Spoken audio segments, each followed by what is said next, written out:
Hey guys. So tonight I'm going to try to finish up these Stormcast Eternals that I have, which I have this Lord Relictor, and then I have 5 Vindictors, which I guess are guys with spears. And then maybe I'm going to move on to some Orks, in part because I think I have a cool song for them, which is kind of funny that I'm making stuff now more for the singing and stuff. Uh, but it's still a lot of fun to paint. And man, that Space Wolf was a lot of fun to paint too. But I should really probably finish the Blood Angels first. But anyways, so tonight we're going to try to hammer through the rest of these guys. I had an earlier version of this guy, and I made him into a space marine chaplain, which is I'm sure like everybody who's ever touched this figure has had the thought, but it was nice to do. Um, but yeah, so we got these 6 figures, and then an orc dreadnought, and maybe some orc helicopters that I got in the mail from Combat Patrol Hatchet. But anyways, let's get to it. I'm going to move the camera down a little bit. So there we are. Let me turn it maybe like that. That should be good. And we're just going to get started on that. And tonight, and it's also Happy Valentine's Day. I had a lovely dinner with my wife, and we got very nice presents for each other. Trash. And she got me this heat cavern for my feet for under the desk, which is really nice. That's really helped me out. And, oh my god, this guy has like no pieces. Look at that. He has like no pieces. Well, he has 1, 2, 3, 4, 5, 6, 13 pieces and a duplicate head, so 12 pieces total. See, when I put them together last, I put them together as a chaplain, so I love the different head. The different head is awesome. I want to put on a little bit of music.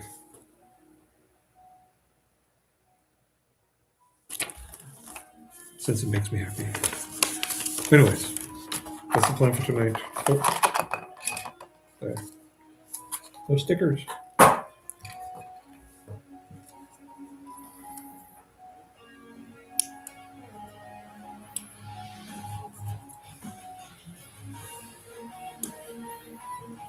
I still have the spare standard from this guy, from the earlier one that I did.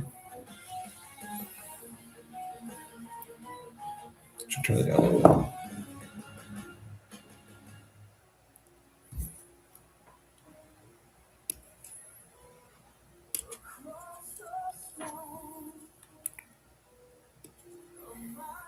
I'm kind of looking forward to doing the work, painting him.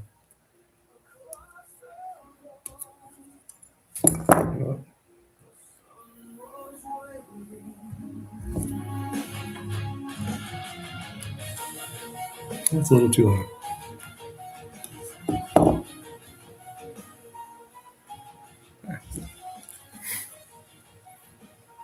I really dig the Stormcast Eternal guys with the skull helmets. Like, I really want to get the guy on the dragon, Jonas, I think, Jonas Cryptborn. He looks very cool.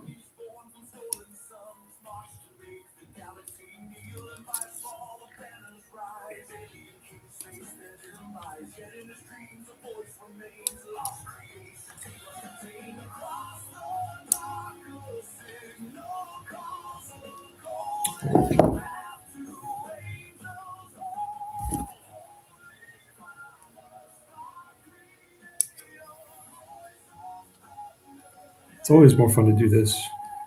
People to talk to.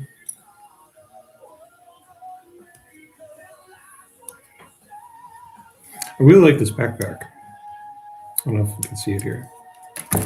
This. See? That backpack is very cool.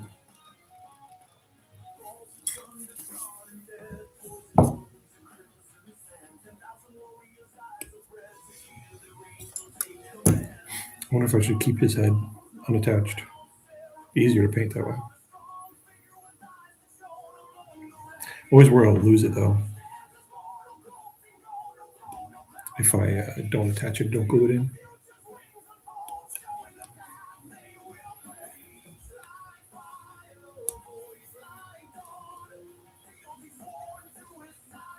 I almost cut off the pieces. Wrong.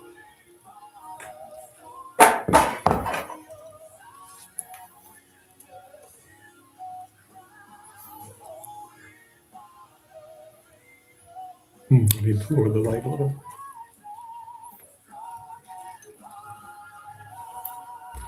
Easy to see.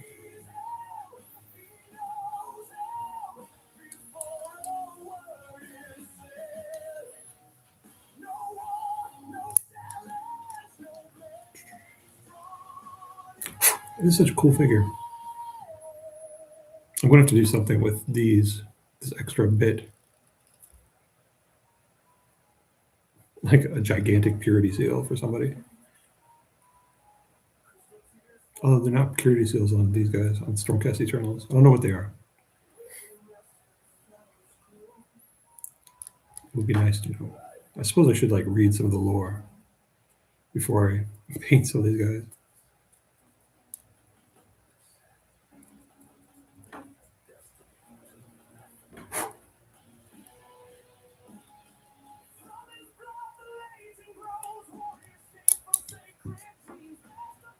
Also, hello.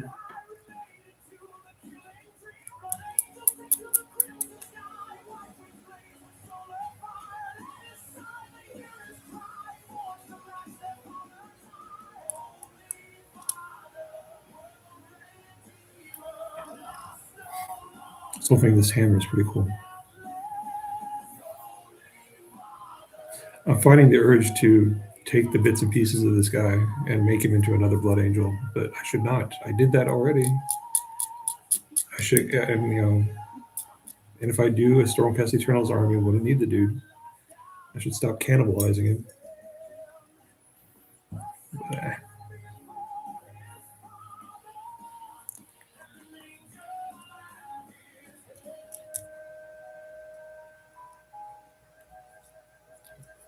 He's got such detail. This staff is pretty crazy. I mean, look at that. Looks like a Blade Guard veteran or Blade Guard ancient. Standard bearer or standard. And it's got the whole thing of a corpse on a flag. So that's one thing.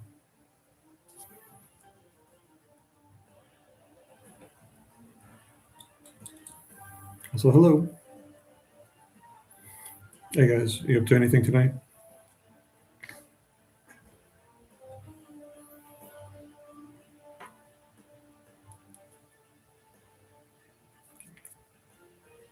I'm gonna get this guy, and then I'm gonna get some Vindictors done, and then maybe some Orks is the plan.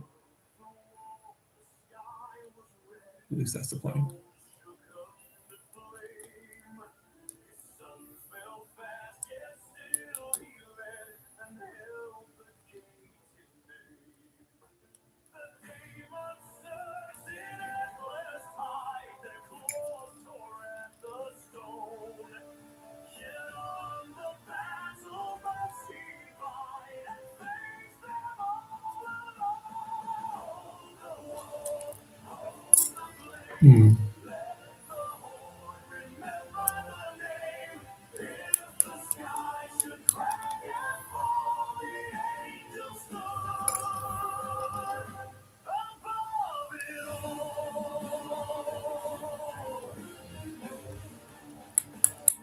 There we go. I don't know why anybody ever uses the head, the unhooded head, because I mean that is, you see, so much better than spiky hat.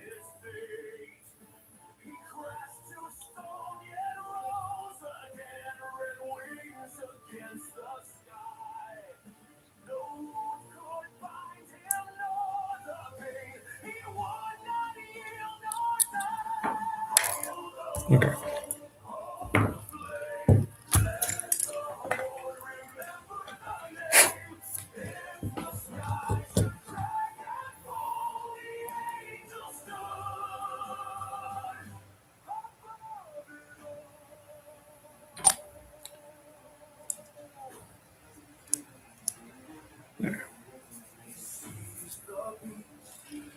No, his belt. This guy should be pretty quick, if I'm not mistaken. There's barely any pieces to him.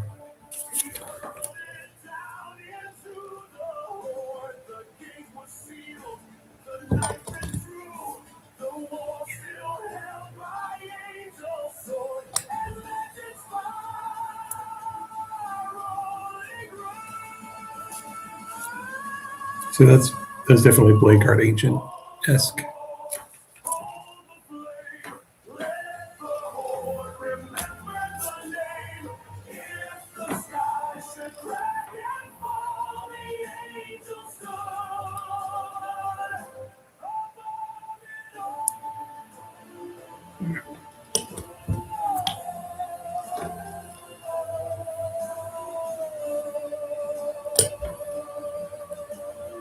These guys have chains like Black Templars.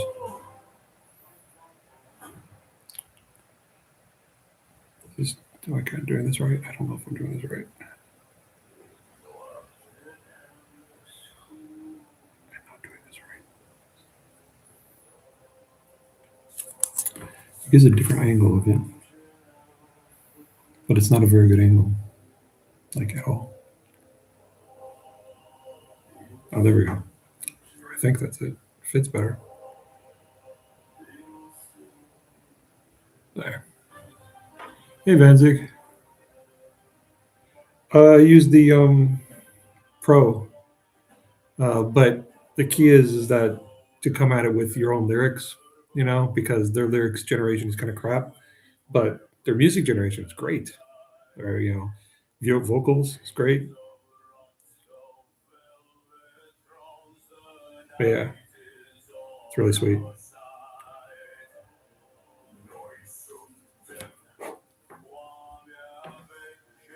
It's kind of funny because for the longest time I had a hard time getting anything on YouTube. Like whenever I was trying to have any sort of music, it'd be constantly like ding, ding, ding. And so I ended up making my own music, which is kind of hilarious. Okay, this goes here. So Vanzig, what is for Stormcast Eternals? They have their own purity seals, or what's all the scroll work that they have all over them? So I haven't read into the lore stuff for them.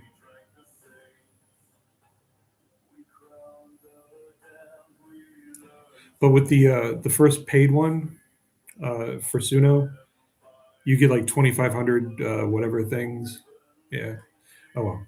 But you get like 2,500 credits, and it's like 10 credits to generate one prompt sort of thing.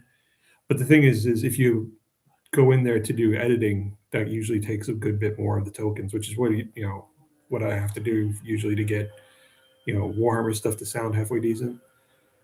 And but you can get like pretty decent songs just by like going and giving it a prompt, and it'll give you something nice. But to get like if you have a vision or something of what you want, it takes some hammering. At least that's been my experience. Maybe there's like people who are more experienced with AI that would have an easier time with it. Okay.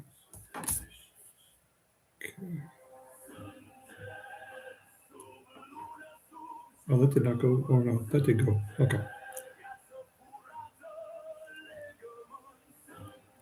Ah, crap.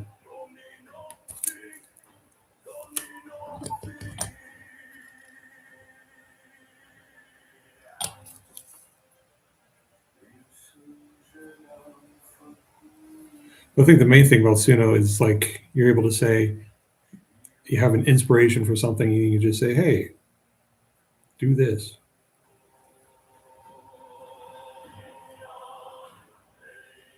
Like the Trazen song was a lot of fun. This is the standard does not feel like it's going right. I may have to do super good.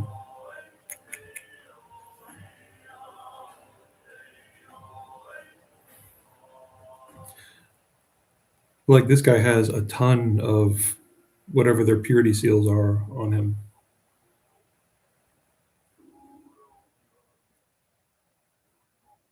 I like this one.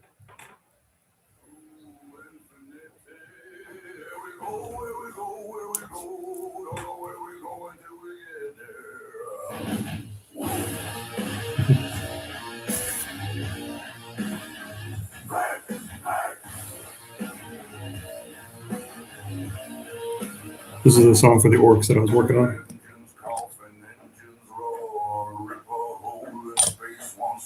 It's not done yet, but I like it.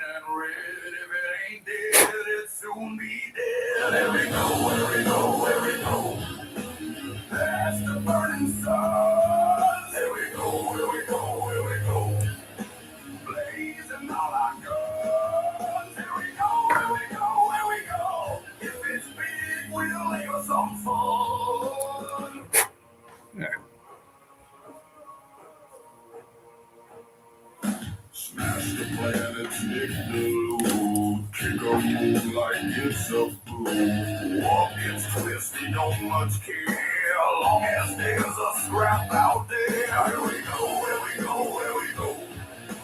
Through the void so black, here we go, here we go, here we go. And we ain't coming back. Have they?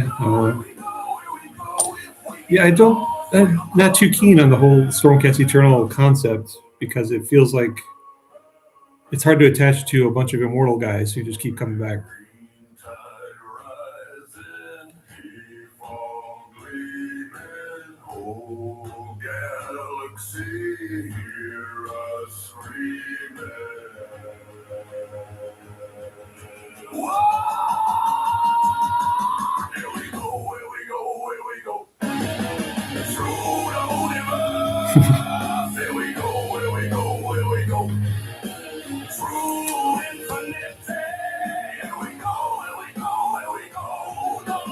Yeah.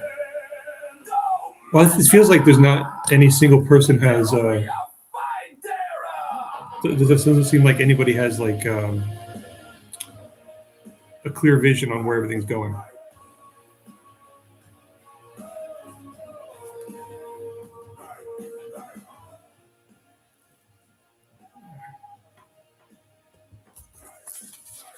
All right, now backpack. Money, money, money. Talk about money, more money. Well, the Age of Sigmar has done the amazing thing for me in that they've made dwarfs utterly uninteresting. The whole thing of flight dudes and with blimps and then just an entire faction nothing but slayers with half naked with mohawks. I mean, Karak Kadrin was pretty cool, but I don't know.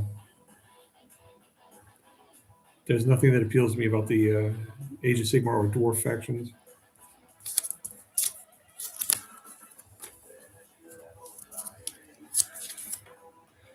Yeah, it felt like those new ones, the new greenskins. They seem like they try to incorporate Tolkien orcs into it. Like maybe they had some concept work from the Middle Earth game that they couldn't quite get approved or get passed.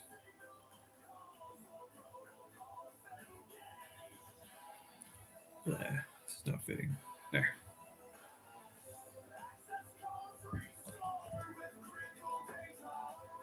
You know what? I think I might just plug this in and see if it'll stick without gluing it.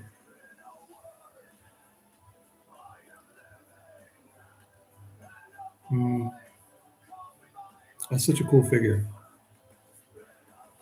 So this guy, that is such a nice figure. I should probably glue the head in though.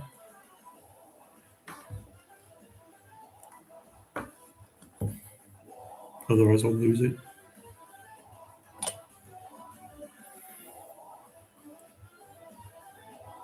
There. This.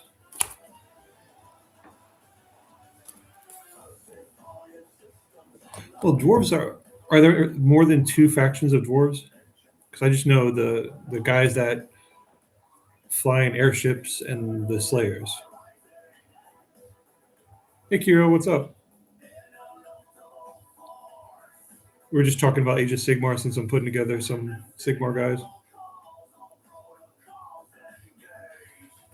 But there. See, that is such a great figure. That's just such a beautiful, beautiful figure. I had to get it again after I cobbled one into a chaplain. Okay. These are the last of my Stormcast Eternals. After this, it's Orks. Cities of Sigmar Dwarves. Okay, those are the ones I was missing.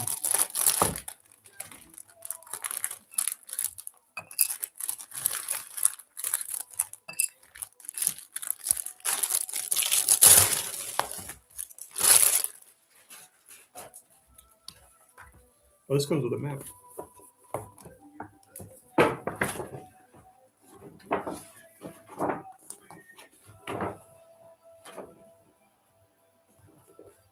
Neat. Okay. What do you got that? Oh, let's see. They split the undead faction and the bone. Yeah, the regular skeletons, vampires, werewolf vampires. Ghosts. Did they? I know they had. There's the OCR guys, ghouls. Yeah, you're right. 4. I don't know. I'm really into the Soul White Grave Lords just because. Oh, I'm putting together some Stormcast Eternals, Kiro. I've got 5 of those guys left, and then I'm going to do some Orks probably. I've got Combat Patrol of Ork, of Dreadnought, and helicopters. That's the plan for tonight. I just hope I can get through the rest of the Stormcast Eternals. And then I can just put them on a shelf and probably forget about them for a few years.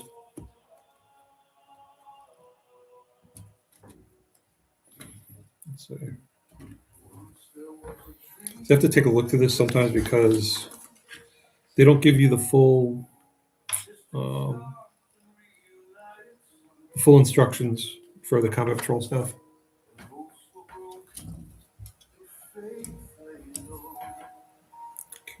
Well, these guys only have like 4 or 5 parts. Maybe that's why they were so cheap.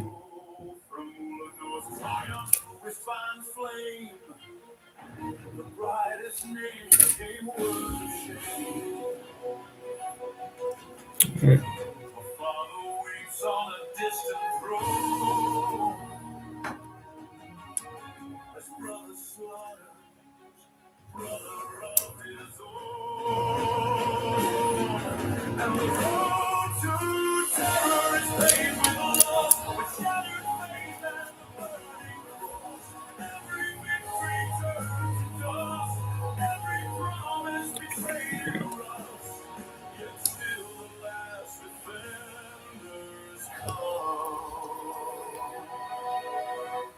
Guard the light of the dying sun.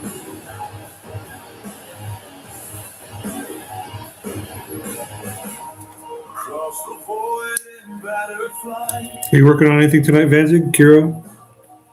3 loyal banners pierce the night. I need to get. This guy has a gigantic head. Where is it? Shouldn't be so hard to find.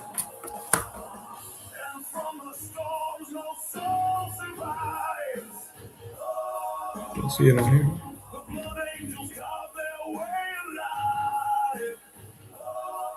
Oh, there it is.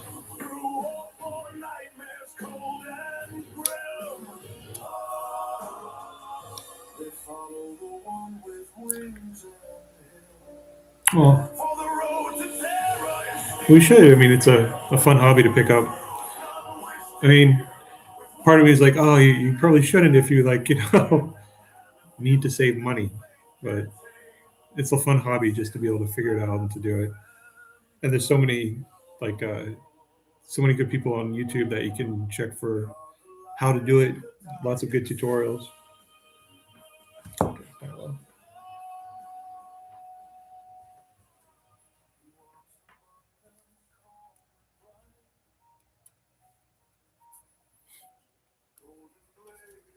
But do you play anything, Kiro?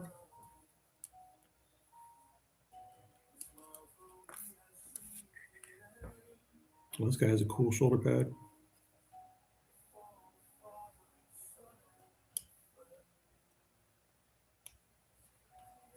Oh. Well, I hope we get a chance to sometime. How new? Like a couple weeks?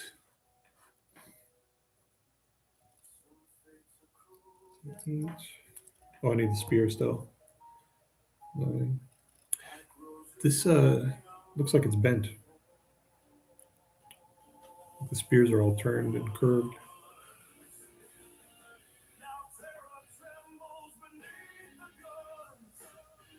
Oh, there we go.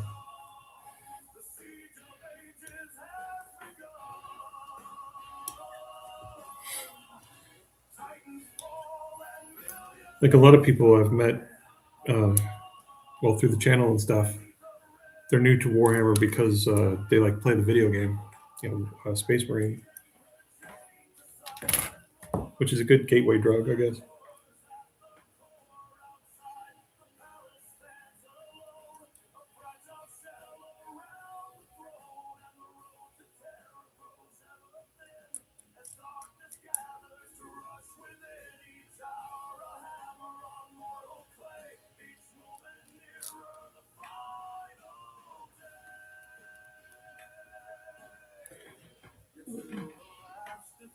Two-handed weapons, joint work. Yeah, that has been my bane in the past.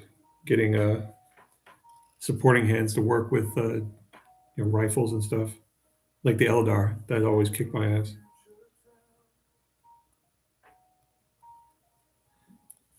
The later Marines, though, like the Primaris Marines, they usually are pretty decent with that.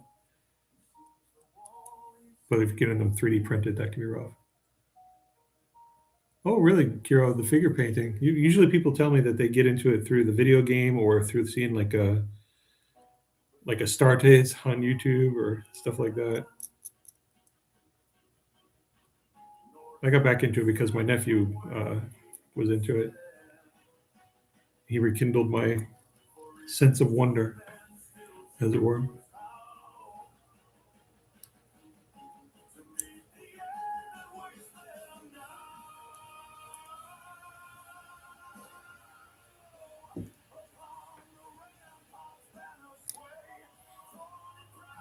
Did you do anything before that, Kiro? Because I know a couple of people who got into Warhammer through Gundam.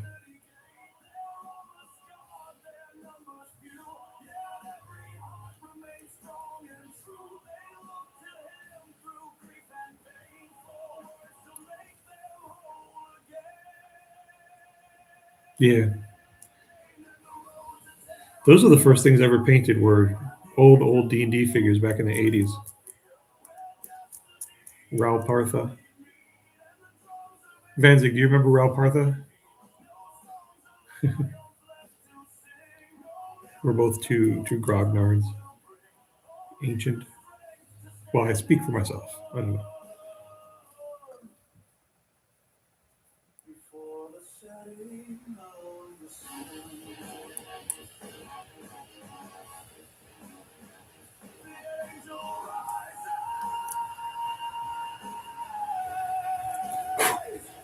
Yeah.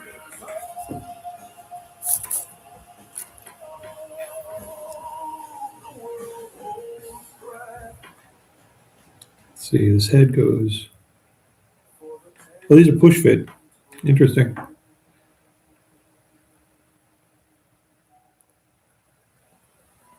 I only had, I think back then I had, they released with Dungeons and Dragons like the basic set. They had little boxes of figures, and I had the fighter box, and that was all I had. And I tried to paint them because and I had no idea because there was no internet, there was no sharing of information, and none of the people I knew had ever heard of Dungeons and Dragons. And so I used enamel paints like that I used for models. It did not go well.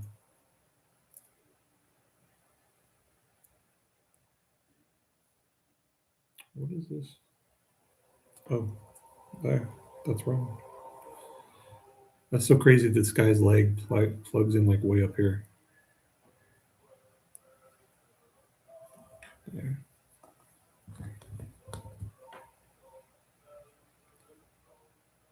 That was such a crazy time to be alive because everybody's saying Dungeons and Dragons was satanic and stuff. All these parent groups.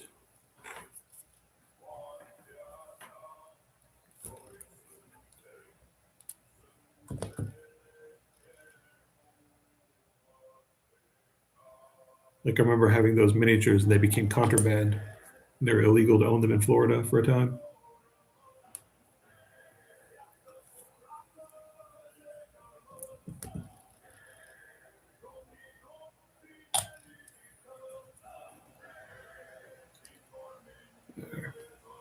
This guy looks kind of cool,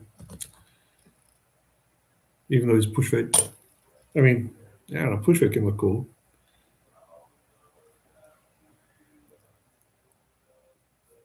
All right, that little dude, not bad. And Uncle freaked out over the dialogue. Yeah. Well, that's the thing. I tried to like tell my parental units at the time of Dungeons and Dragons, like, these things are bad. You're supposed to kill them, but it was also, learning magic and stuff, and there's pentagrams on the monster manual and things like that. What is?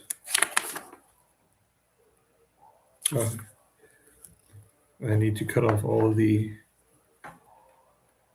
tactical rocks that plug into the bases and tactical skulls.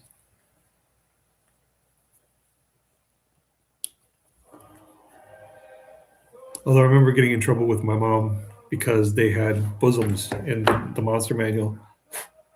I think it was the succubus or something like that, or one of the snakes. Oh man.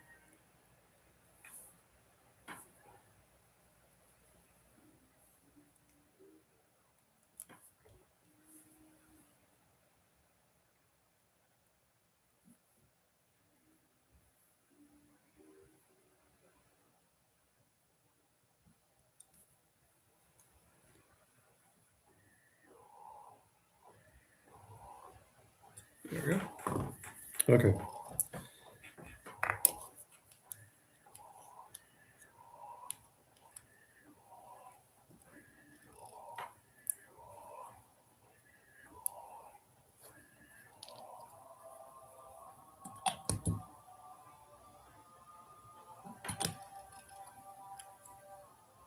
There we go. One down. All right. Oh, Dark Elf Chaos. Oh, yeah. Well, see, I didn't get into Warhammer until I was in, I'd say, late teens. There. So we got 7 guys all set up so far. I should probably turn this to there. Can you still see? Yeah. Turn it a little bit over. All right. Okay, next dude. Looks like it's the standard bearer. They use their magical banner to inspire other Stormcast Eternals around them. Azurite Signifier. Huh. The Vindictor Prime is the leader of a unit of Vindictors. They can be found at the front of the formation, encouraging others to fight in Sigmar's name. Wonderful. All right. So where are we? Not on this room.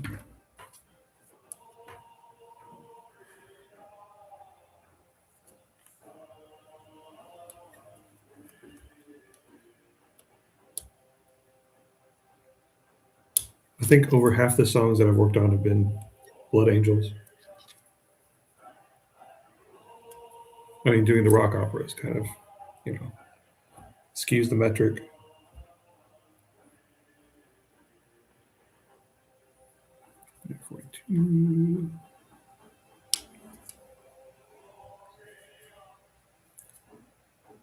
Wait, nope, that's the wrong one.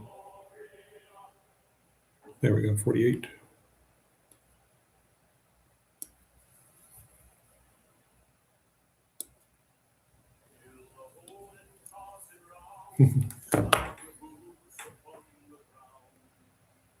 Turn this one up a little.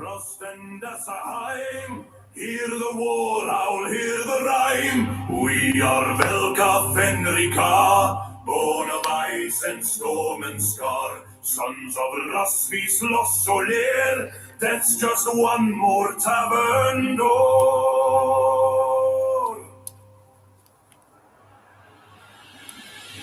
Skål, skål for us and Fenris, raise it high and drink it dry. Skål, Hey, Wolf. skål for us and Fenris, in his name we Good timing. fight and die.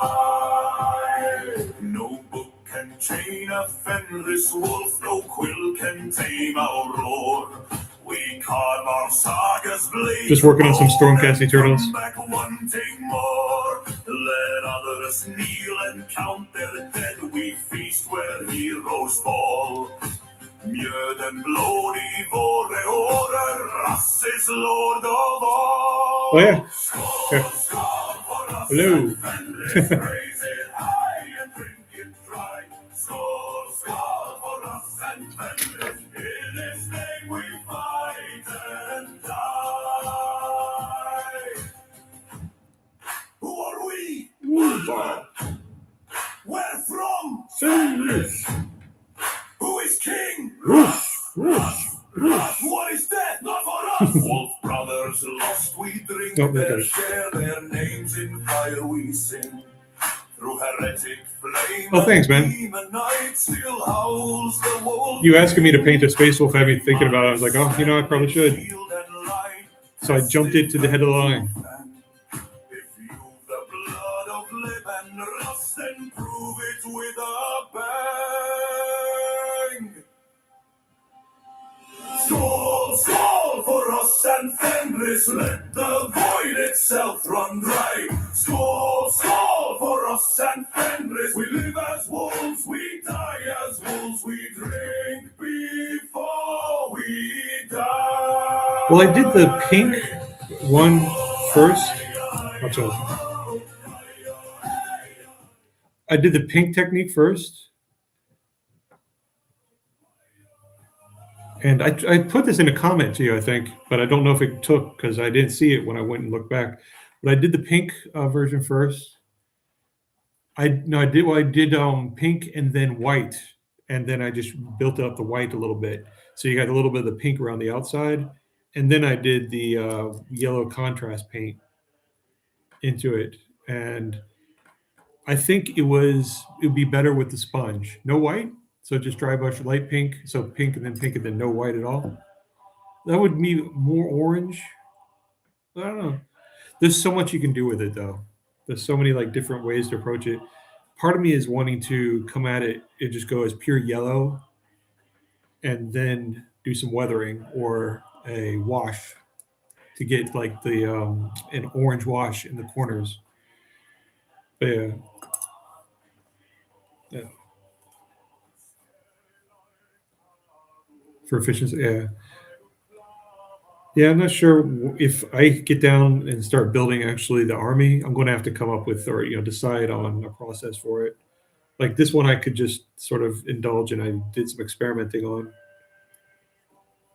But yeah, but blue, light blue, and yellow has been my kryptonite for the longest time. Like when I first got back into painting, I talked to my wife briefly and I said, what should I paint this guy? And she kind of jokingly said, I told her like minutes ago, I was like, I have a hard time light blue and yellow.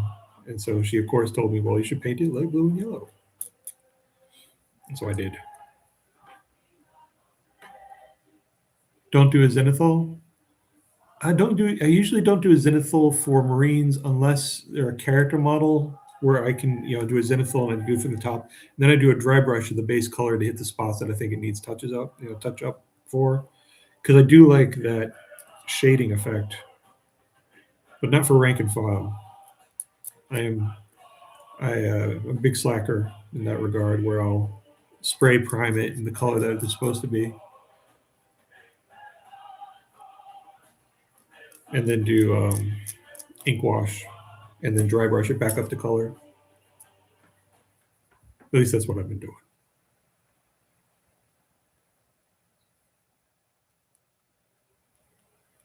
But I think the next thing I want to paint is an orc. Mix a rust gray. Yes, I use wolf gray from Army Painter. Yeah.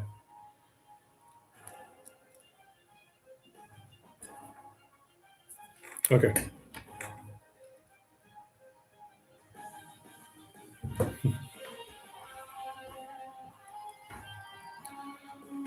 All right, another push fit with his head.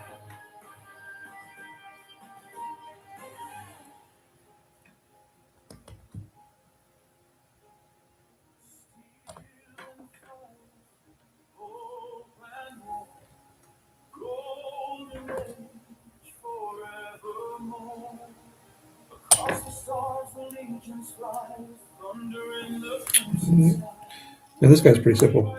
This is these Vindictors are like 5-6 pieces total.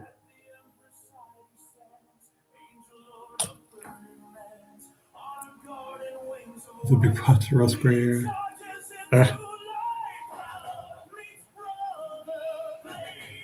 They were on Amazon. They had a whole bunch of Army Painter paints that were on sale. They were like, usually you have to pay a little bit extra for delivery from them, but they had them almost like as if like they're store bought. I don't know if that's still going on. If you want to check.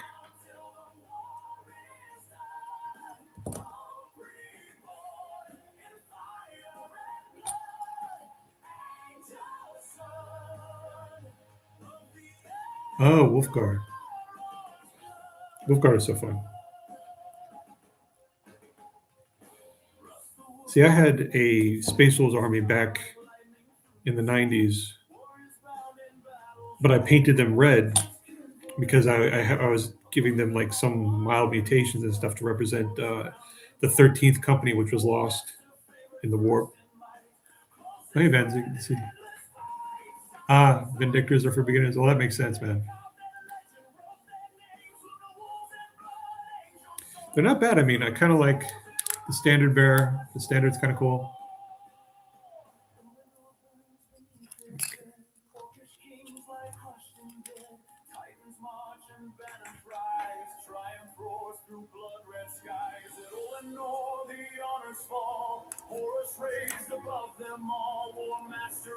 Yeah, this is not going in.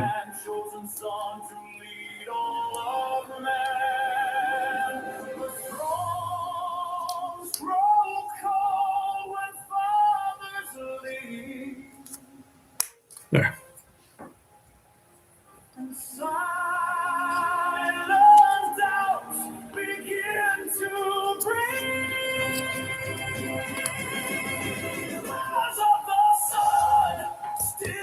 The most simple figures I've ever put together. Well, the grots for Orc Army, they're like single or 2 pieces, but Orc boys they're like 3 or 4 pieces.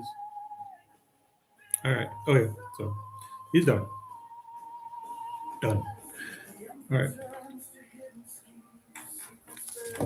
Our third guy. Then I can throw this magazine away. All right, we need 13, 14, 17, 18, 15. This guy has a bunch of parts.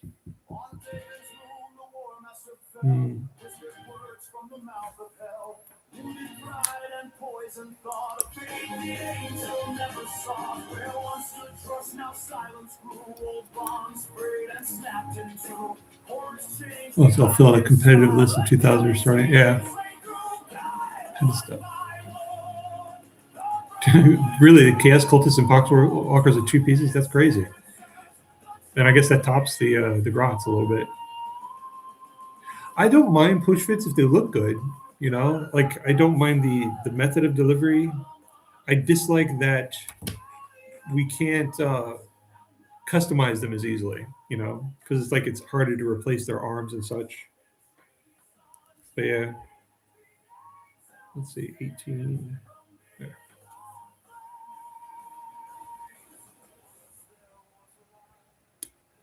Like the Leviathan Marines and Gene Stealers, they are perfectly fine. And the Terminator Captain, he's push fit. He's still pretty cool, and you can do a lot with him. 13, 14. But I am too paranoid to push fit and then just leave them without gluing them. I always add a little bit of glue to make sure they stay pushed fit. You know, assaulted. Why don't you like the assault intercessors? You get a lot of good bits with them. That's one thing. Okay, let's see. 15, 19, 20, 21.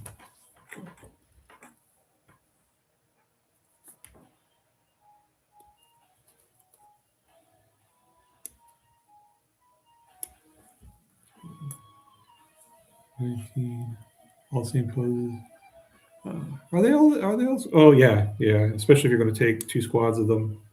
I always end up chopping them up and stuff. Like I took my assault like for to start the Blood Angels. I got 2 of the combat patrols, and I slapped a whole bunch of jump packs on them and made like 1 Vanguard squad and 1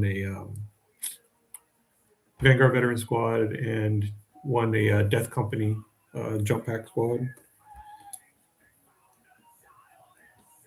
So I could kind of vary them up a little bit so they didn't look all samey. Let's say 2021.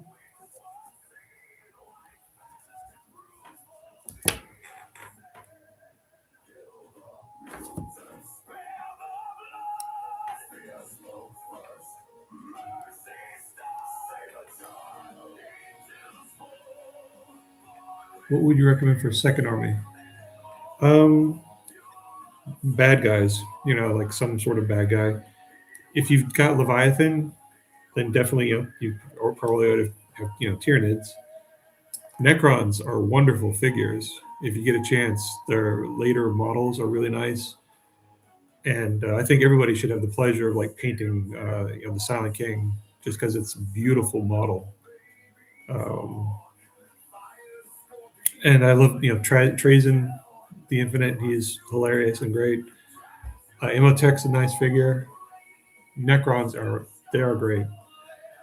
Um, Tyranids are fun. Tyranids are fun because you can do a lot of them. You can do a lot with them, modeling wise and painting wise, and it's easy with like things with such heavily focused organics that you can just do a lot with weathering and nastiness, and they come out looking good. Tyranids, Battle Sisters. I could never get into Battle Sisters. I don't know. It felt like the gothic aspect taken to 11, which some people like that. I kind of, I mean, as far as I can go. Blood Angels, a step, they're like a step or 2 past Blood Angels.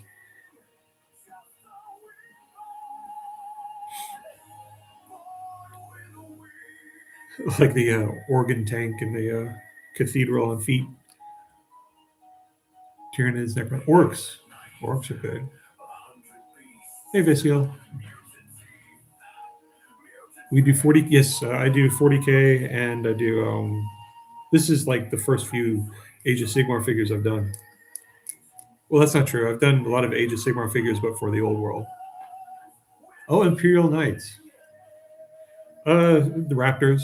I have to say they're the ones that I most enjoy for Space Marines.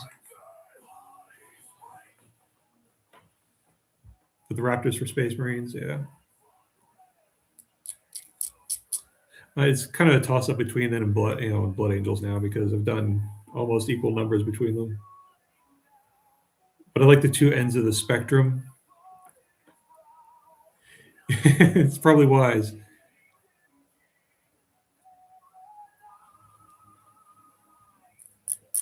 Yeah, I mean they released a whole ton of really nice models though. The one that sold me though. Oh gosh, I forget his name. The guy who's throwing his hammer. That figure instantly, I was like, okay, I guess I'm doing Space Wolves, just because it was so nice.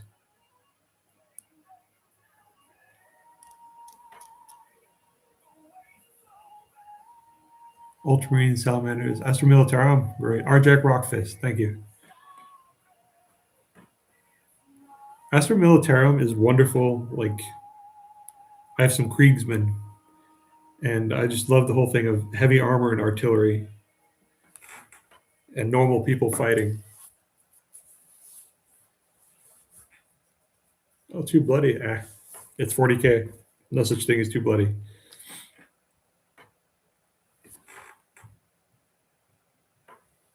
Okay, this guy I gotta put together. I've lost my place.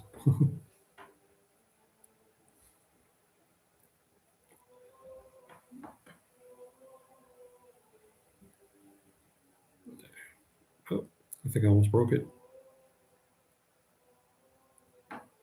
Oh, the artillery team, cool. You've seen? I have not.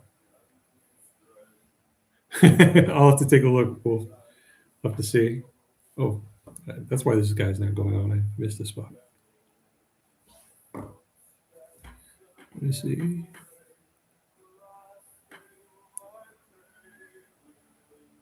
That's not going on still.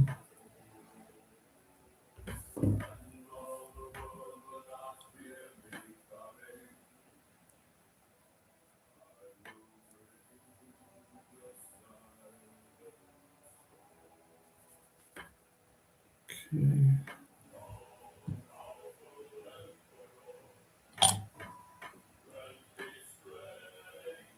Your artillery team is a nice figure. And this thing feels like it's not fully done.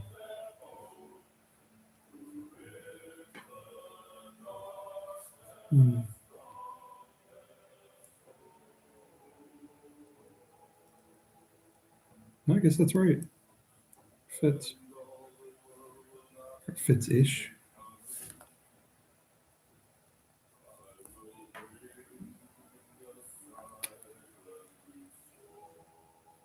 Or that's some flash.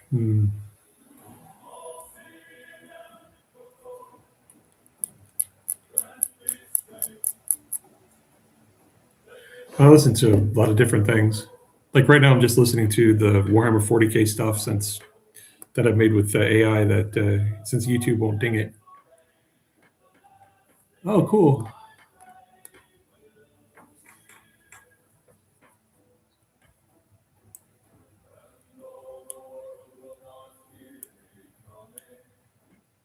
I used to listen to a lot of metal. I was a skate punk when I was younger. This is not working right.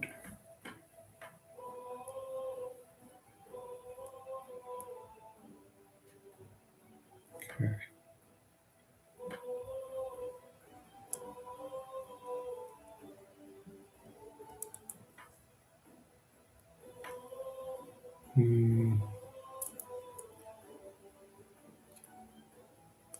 Something is up with these. I think these are warped or something.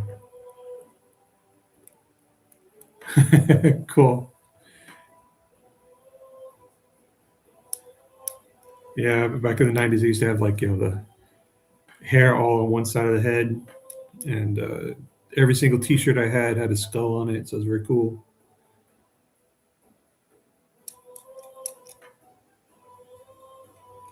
Chuck Taylors. Vans. This is not working right. Why? What am I doing wrong here, man?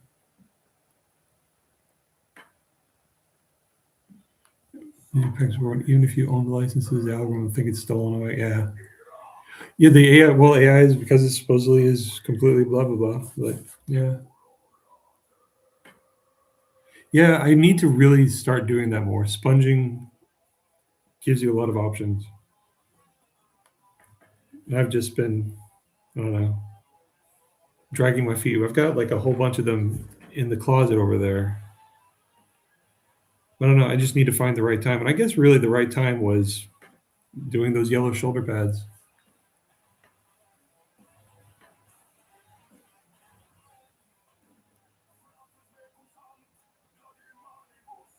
Why is this not sticking?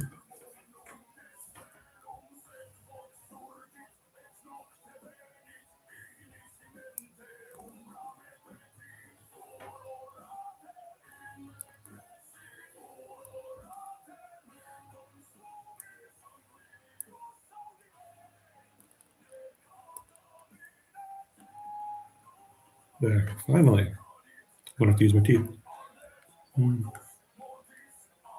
Oh, thanks, Vicio. I don't know how I say your name. Vicio? Vecchio? Vecchio would be Latin.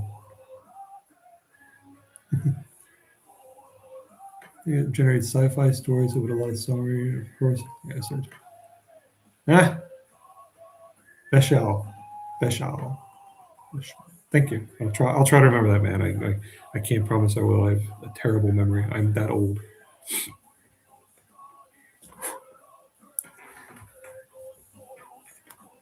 Beshal. I fun time with the new logo. Yeah, the logo Grimnar is really nice. I have, if you get a chance, Wolf, there is a beautiful 3D printed by 3D art guy. I think it's third party, but proxy for Logan Grimnar, and it's beautiful. And I feel like it's a little bit better than the first party one. If you get a chance, it's on Etsy if you want to look for it. I can't remember the vendor I used for it.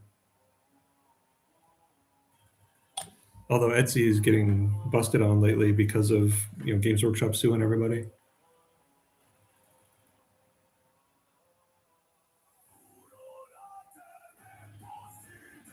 Thanks, Vishal. I'll try.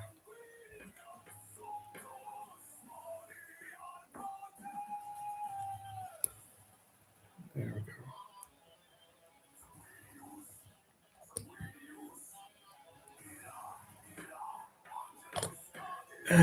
I mean, I understand the need to protect their intellectual property, but man, they're bastards. They can be bastards. I've known a few people who've worked with them for them, and people come away with bad stories. But then again, there's a lot of people who come away with bad stories pretty much no matter where they work. So I don't know, but they do have some very predatory practices. And I mean, I buy a fair amount of stuff from Etsy. Yeah. Let's see. Oh, the axe with the molten axe. That is a very nice aspect of paint. I have not done that yet. Effect. I got the that paint that cracks that you can do it, but I haven't done it yet. But yeah, Vishal, they were there were people who had like maybe 500 sales.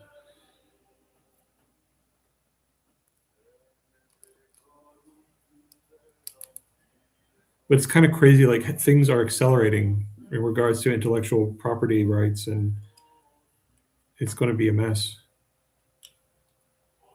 Did I do this right? I don't know if I did this right. Because pretty soon it's just going to accelerate to a point where enforcement is going to be very, very difficult. Oh, you got to go see. All right, well, oh, wait, no, Veshel. Sorry, you're good now. I'll see you. Thanks for stopping by and appreciate it. There. One more dude done. But the axe for Logan Grimnar looks like it'll be a lot of fun.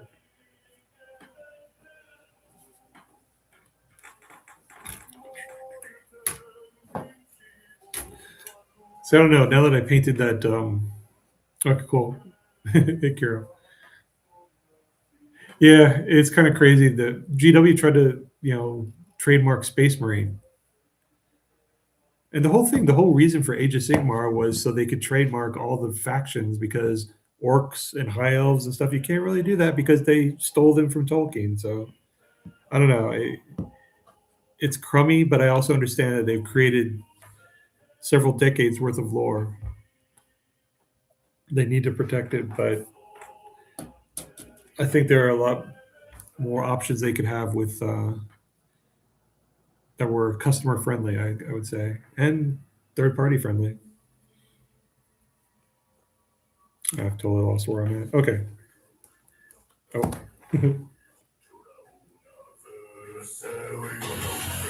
This is the new Orc song.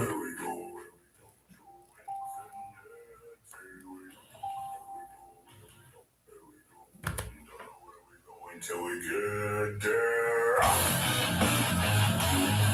Oh, yeah.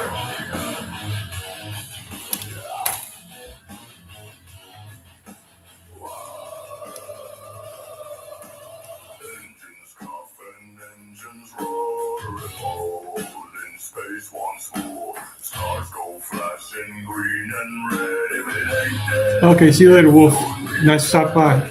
Appreciate it. there we go, past the burning suns. There we go, we blazing all our guns. There we go, it's big. We'll have some fun. Smash the planets, nick the loot, kick a moon like it's a boot.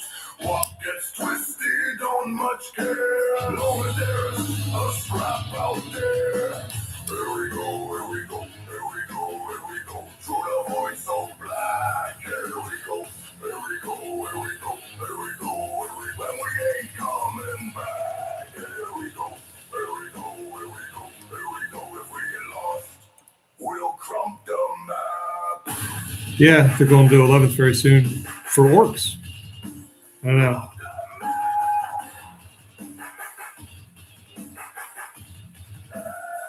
And so long as one-page rules, keeps it pretty steady, I'm all right.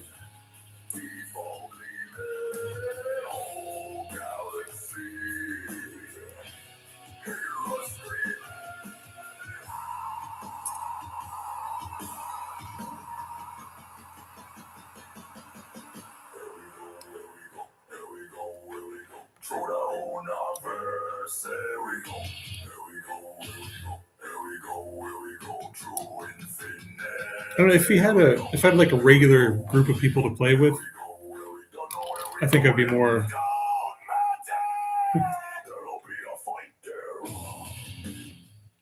I'd be more interested in it, but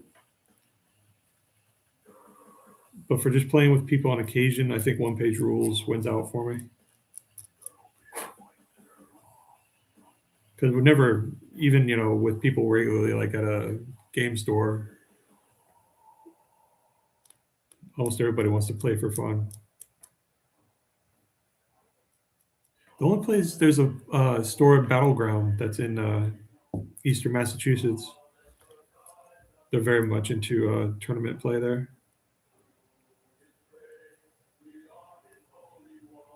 We only played there like twice. It was still fun.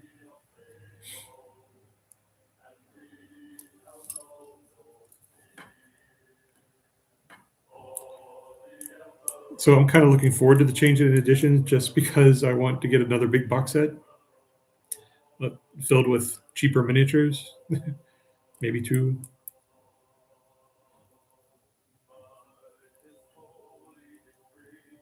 I'm curious what other like new things they're going to have.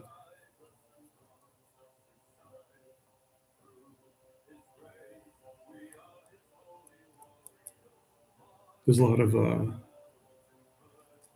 models that could use updating. Closest to you sold to a different company.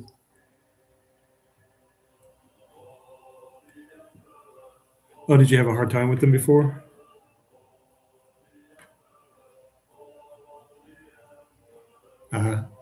Yeah. Have you ever looked at the options if you are a retailer, the different options you can do with Games Workshop? And it's kind of crazy the amount of control that they exert on if you want to sell their stuff, how you can sell their stuff, and how you can't.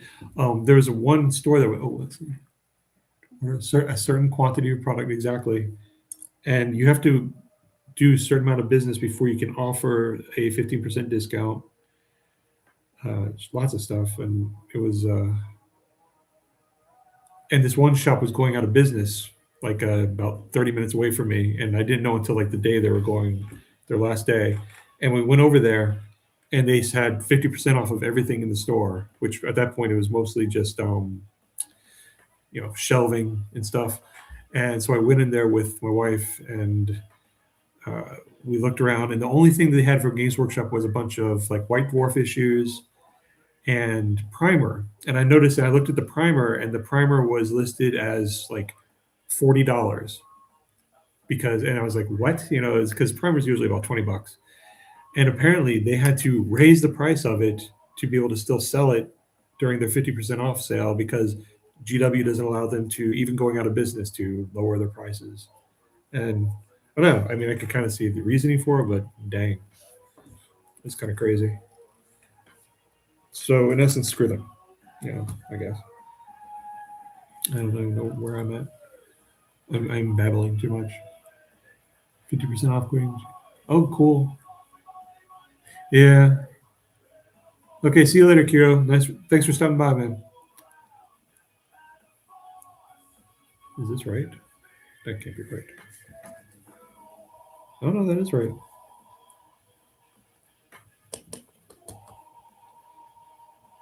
Yeah, I don't have anywhere to play regularly. But then that's led to me like talking with my wife some about, maybe we should open a store.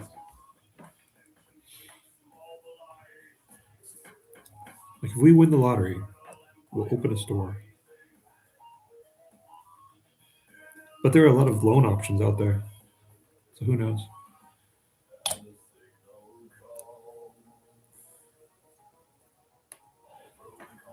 But then that would be like it'd be a money pit. Because it'd be like, all right, order 2 of everything and keep one, sell the other. There we go.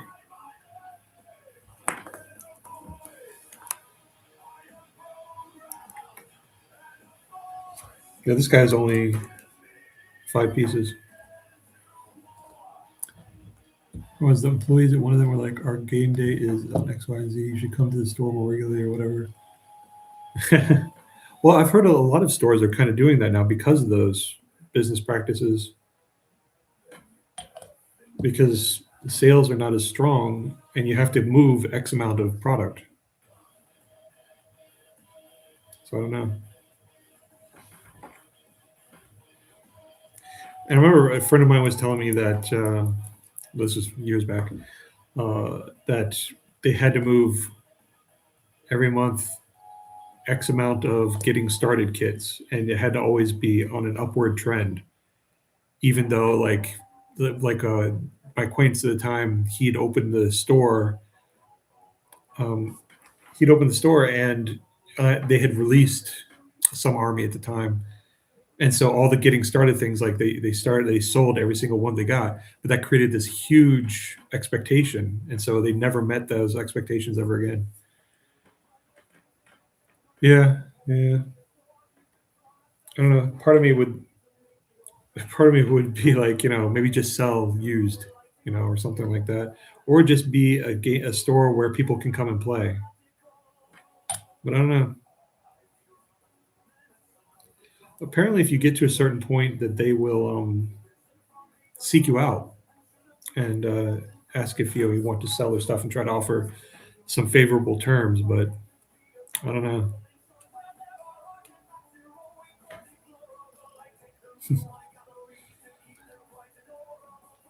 See, I know it's the height of bad taste to like make a little piece of music and then be like, I love this music, but I love the Trazen song. It makes me happy.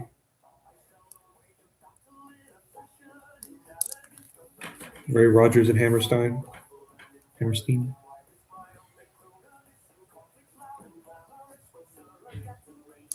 There.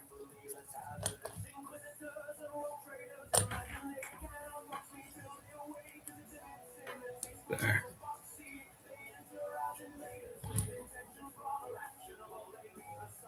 All right. There. Number 4 of 5. Getting down to the last guy. The Sanguinarius song is so much better than you like the sung version as opposed to the spoken. I kind of like both of them for different reasons. I like the singing one because it fits with the rock opera as a whole, but the spoken one still gets to me a little bit. But it's nothing compared to the dude who does it on YouTube, who has that epic one. But it's still I don't know. But I'm a sucker, and you're a sucker for things that you work on yourself. So who knows?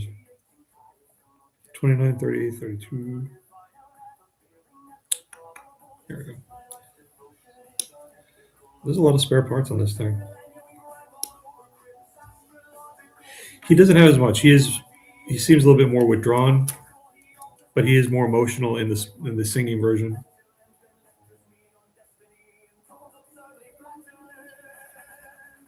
In the singing version, he gets actually riled up when he's saying, "I will stay, I will fight." Wait, this is wrong. Yeah, this is wrong. This is the right one.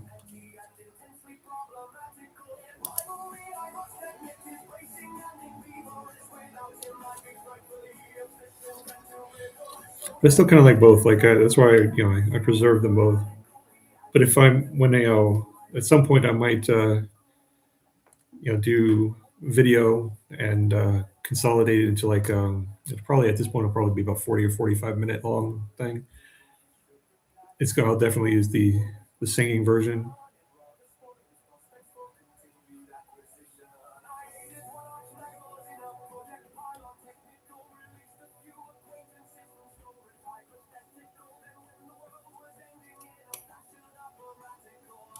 But I don't know. I doubt if I actually get that far. There we go. There's almost enough parts here to make another, like a sixth guy. I think the only thing you're missing is legs.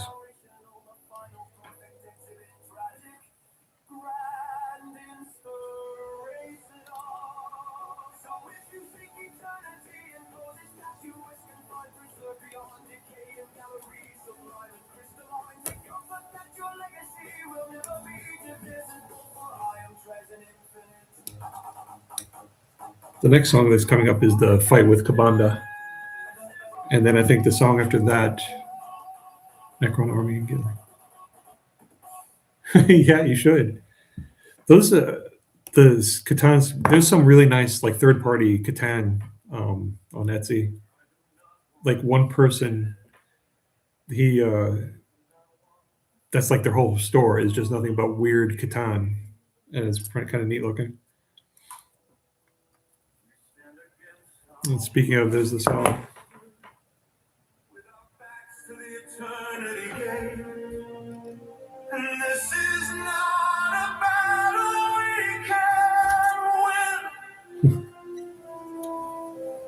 If you have ever wondered how you will die, now you know. If you Lots of extra pieces.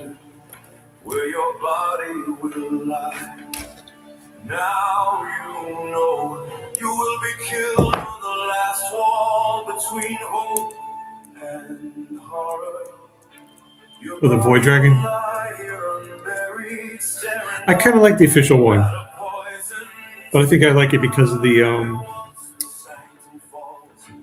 lightning effects around its base. I love painting those.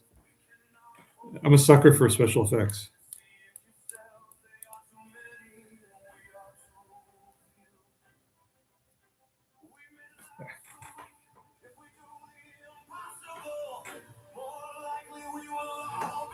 No, it does not look like a dragon. I mean, it does not look like it fits that point of the lore. I think they just wanted it to be. Oh, hey, Kira. I think they just wanted it to be anti-vehicle somewhat, like to have special rules to be anti-vehicle.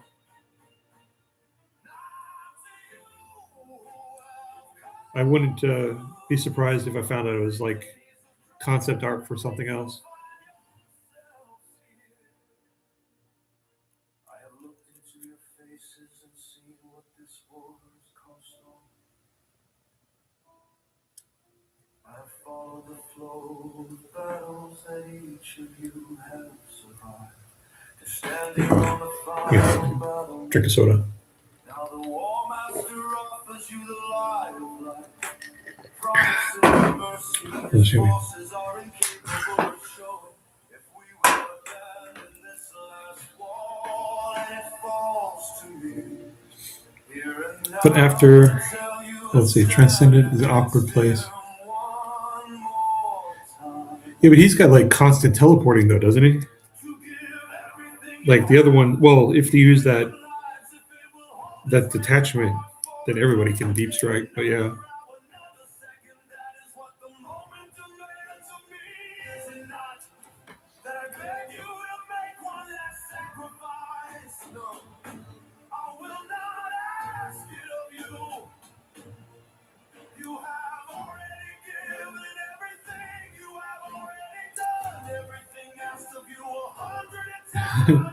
Yeah, it makes sense.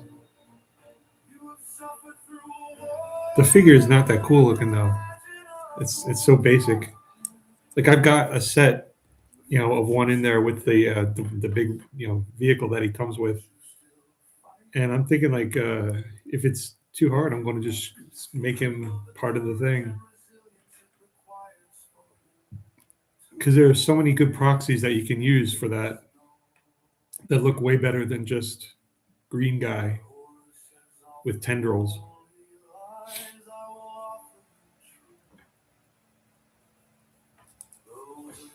Okay, this should be the last dude.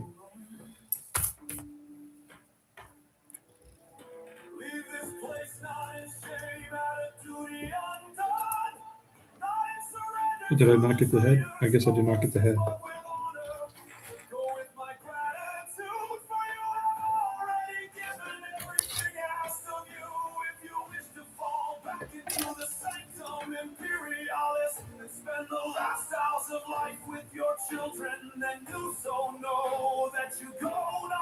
There we go.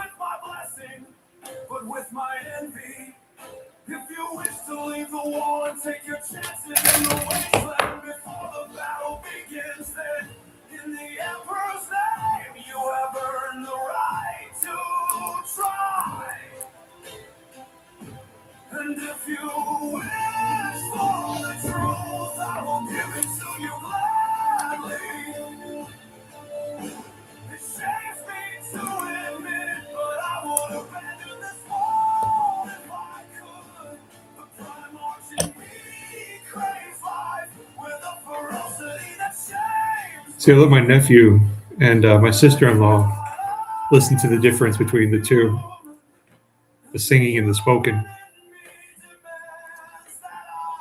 They like the spoken better. And I was like, I was a little bit like, no. It still has impact, but yeah.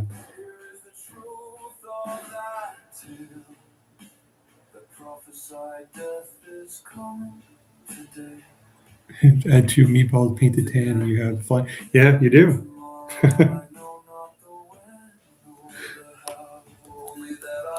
That might be actually kind of funny. I wonder if you could do it, or like make it 2 rocks and play it off.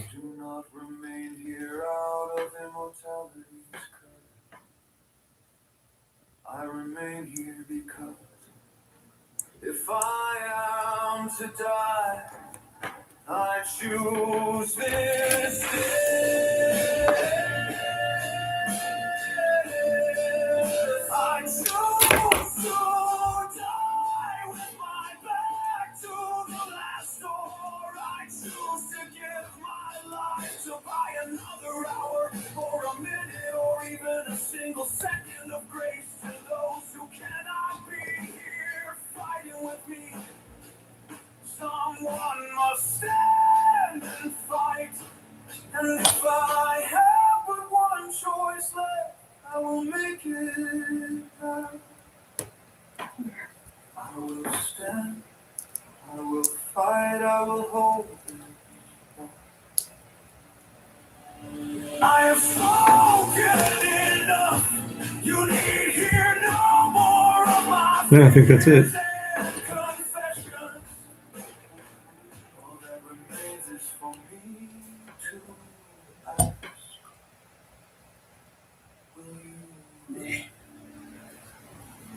These are always a little bit better to get in.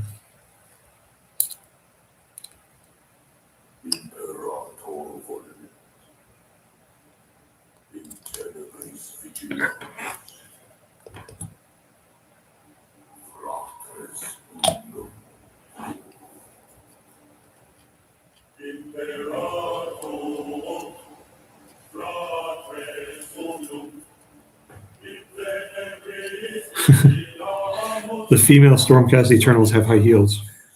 Cool. Okay. There. All right. That is the last of my Stormcast Eternals.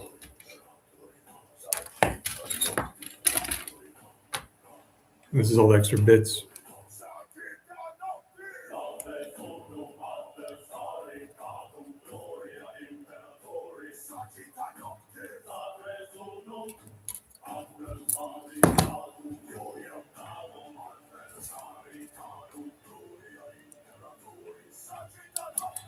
So what should I do next? The Death Dread or the helicopters? Death Copters.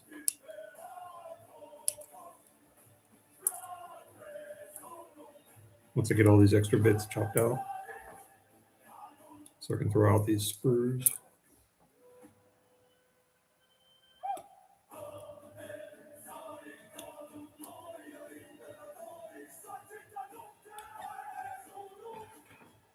Let's see. I'd like to see more if they were doing yeah, a lot of weird poses. Yeah, well, they're pikemen, right? The Lumineth pikemen they're really cool figures, and they're super long, or their pikes are super long. I wouldn't know if the elves are themselves. Oh, the skeletons have spears too? I haven't put any together. Well, I put together some, but I didn't notice their spears being particularly posed usefully.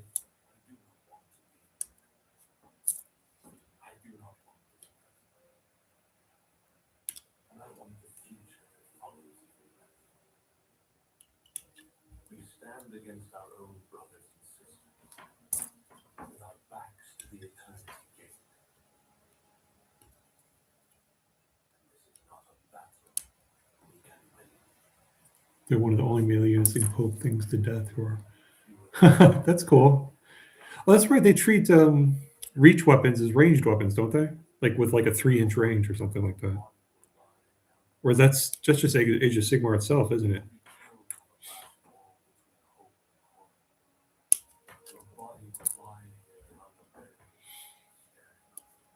I still have yet to really play in Age of Sigmar beyond pushing around 1 or 2 figures and rolling some dice for a friend. Okay. All right, there we go. So Deathcopter or Death Dread? 3 to 4 inches to go up a level. Normal soldier 1. That makes sense.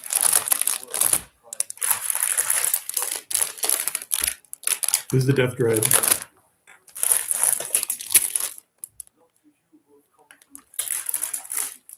And here are the Deathcopters.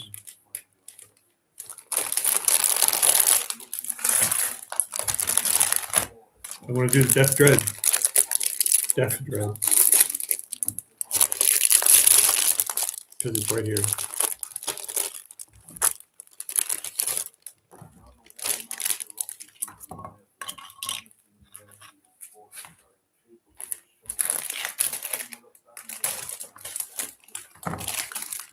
Yeah.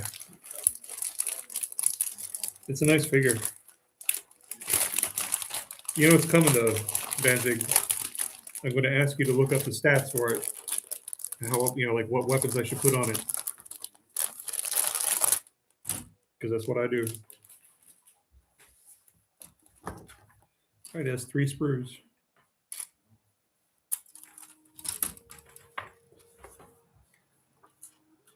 All right, this is the painting guide.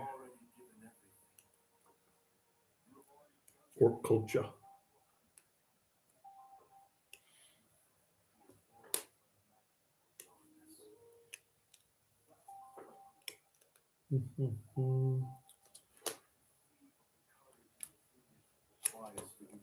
Okay.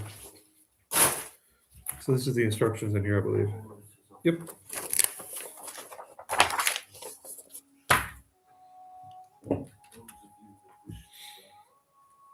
One, 2, 5, 6, 7.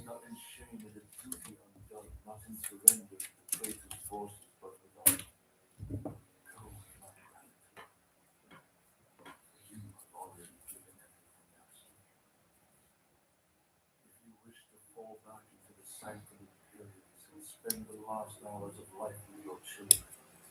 Then do so, know that you go not only with my blessing. See this version, the spoken Sanguinius, it makes me feel like he's more resigned. Oh, big shooters. Replaced with Dreadclaw, Custom Mega Blaster, Rocket Launcher, Scorcha.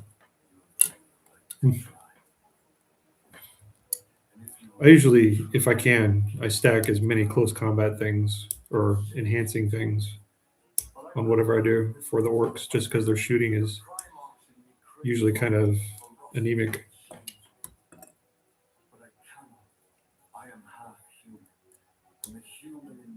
So seeing all that dice is kind of fun, rolling all that dice.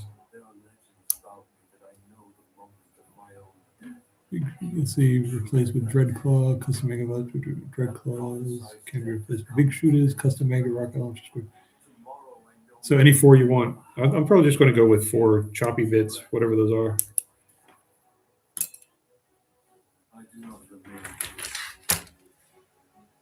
Is this one? Yeah, there's another one.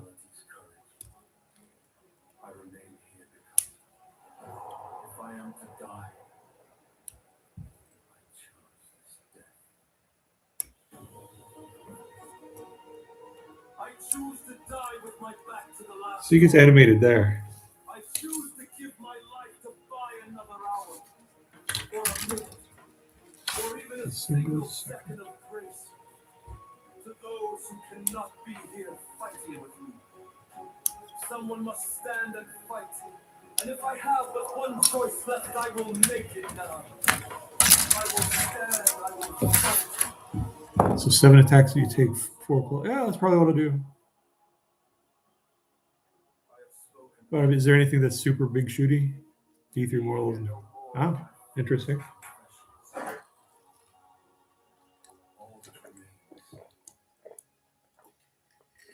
I don't know. I think with orcs, it's going to come up with which looks cooler. And I don't know, all the melee stuff looks pretty cool. Some of the DACA things are cool. But I'm leaning more melee. Yeah. At least for now. Oh, 5+. Strength 9. Well, still 5+.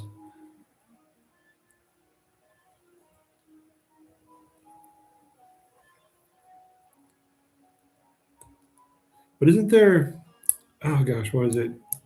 There's one detachment version that's focused on dreads and robots and their shooting. But you know what? I'm not going to build a miniature just to take advantage of a temporary edition. Oh crap, this totally broke.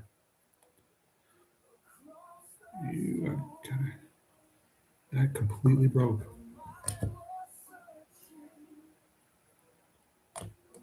I'm going to have to fix this and let it sit.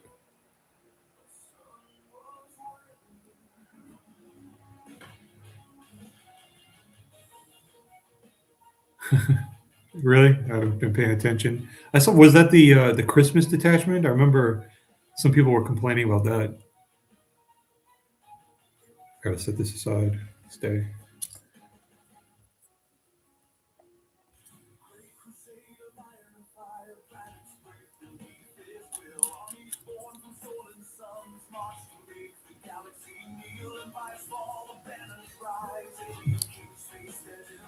I have to say, this was my favorite song after upload.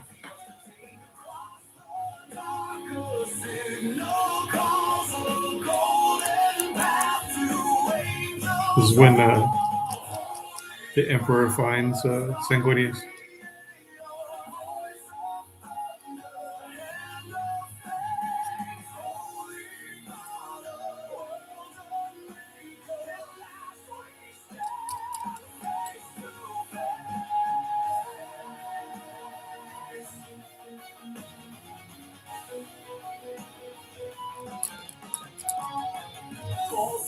Discarding dead, poison boots and crimson sand. 10,000 warriors' eyes of red to hear their angel take command. Into the conclave gone from stone, bound Sarah holds the crowd. A strong figure with eyes that shone among the ragged and the proud. He stands as mortal, cloaked in gold, no throne, no crown, no blade, and feels the future's wings unfold, showing the path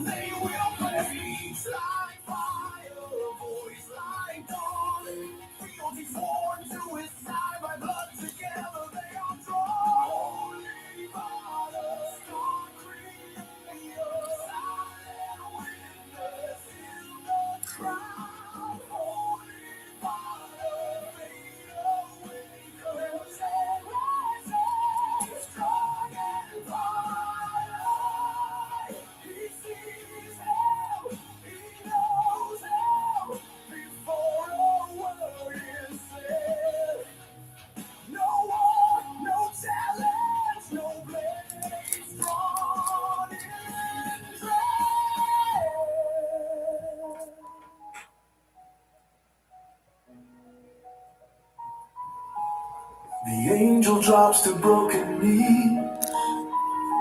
Crystal tears fall on desert ground.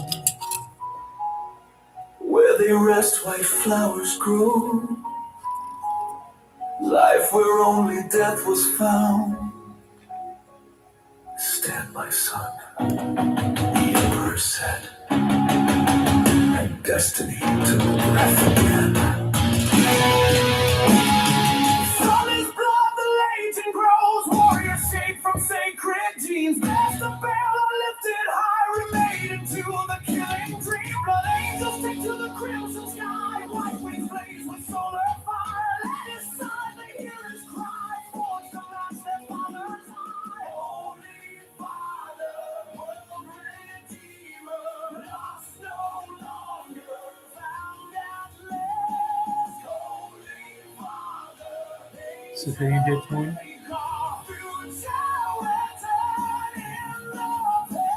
Ah, I'll have to look it up.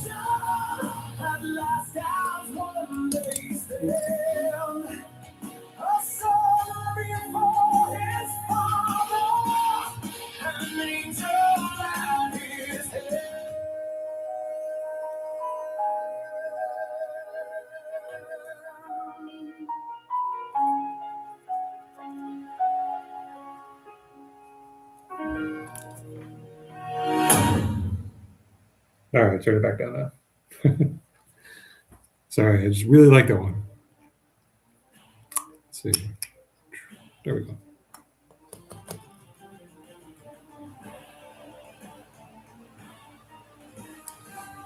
It can buff the mechs, but if they do, the guns get. That's with that many dice though. It could probably be a good gamble. I don't know. Yeah, that's true. I don't know. We're going to have to get used to, for a good chunk of time, Ultramarines being really, really overpowered for a while. Just because the place that they've taken in the cultural zeitgeist with Space Marine 2.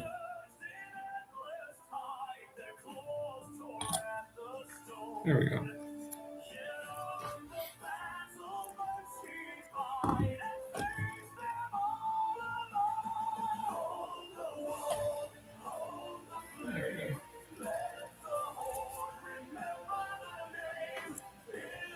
There we go. All right, now, is this Dreadnought? Do you know if it's still driven by like a grot, or do they have an actual orc in here? Because I remember in the old games, or the old systems, like 2nd edition, 3rd edition, they were just Gretchen inside the Dreadnoughts. It was the only way that, like, upwardly modal that Gretchen could join or rival some orcs in the tribe.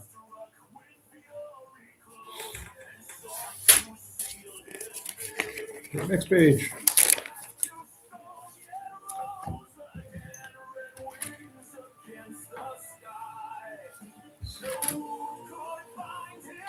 Let's see, we need 40 and 38.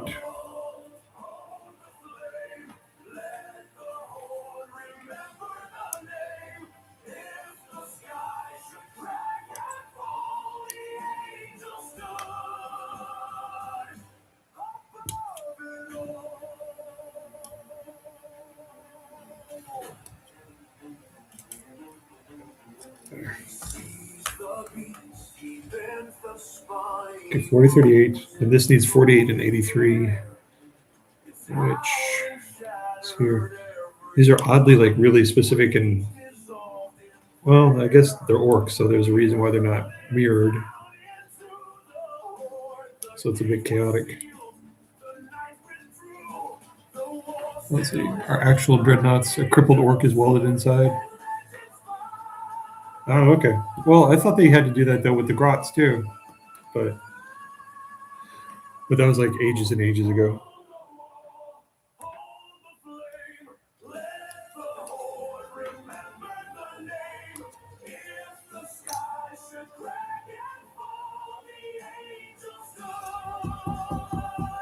All right, the next one was 84, 49, 43. Okay. This would be very easy to get mixed up here. So these will go over here.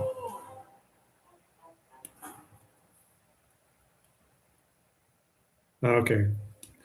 Well, Killer Cans used to be the whole Dreadnought thing. Like that used to be the only Dreadnought option that they had for Orcs. And then above that was the oh crap, the Morkanaut thing. I think that was it. Where is his other stuff?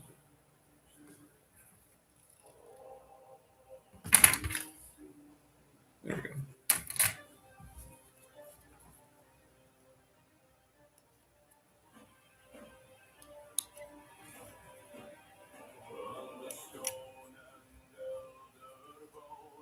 And 84. All right, these are the engines. It looks like we're the exhaust for the engines.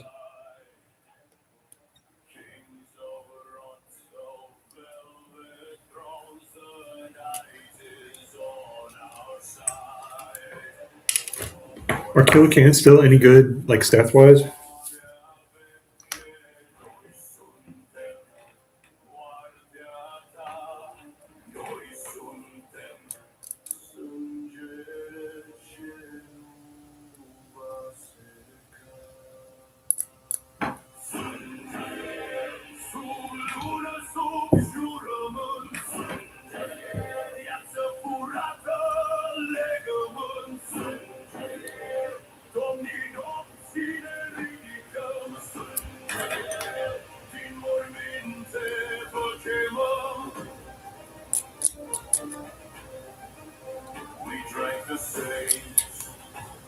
We crown the damned, we learn to love the scream. Cans of T6, 3 plus. Oh, really? Killer Cans are that squishy? Because they used to be huge. I remember in second and third edition, they were really, really tough. They would kill Marines left and right.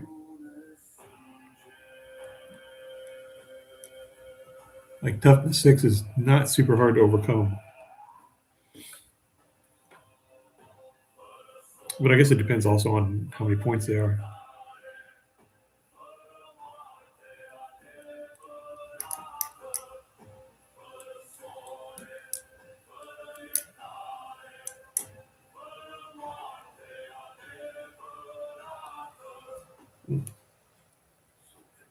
And every now and then, like I had surgery on this eye, and every now and then it just wigs out.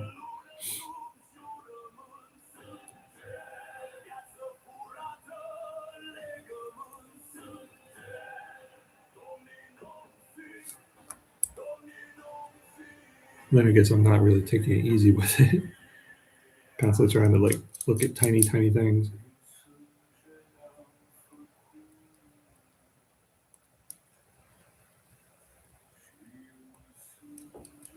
There. Sit.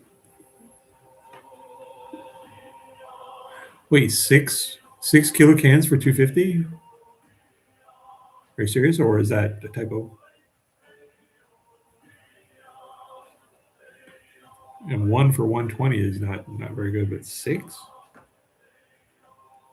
Oh, 3 for 125. Okay.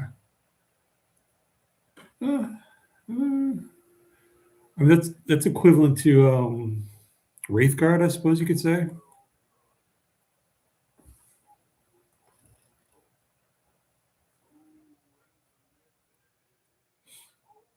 So they're not really like vehicles then. I guess they're just heavy infantry ultimately. Yeah. I guess they'd be hard to displace somewhat, you know? Like more for 120, 250. Yeah. Still, everything is kind of decent in a long term, though.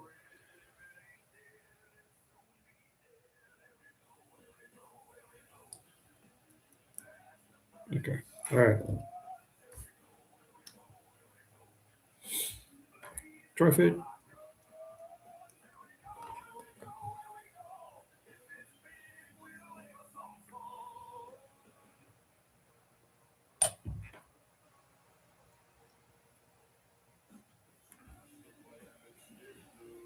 I'm just getting white sneeze here in a second.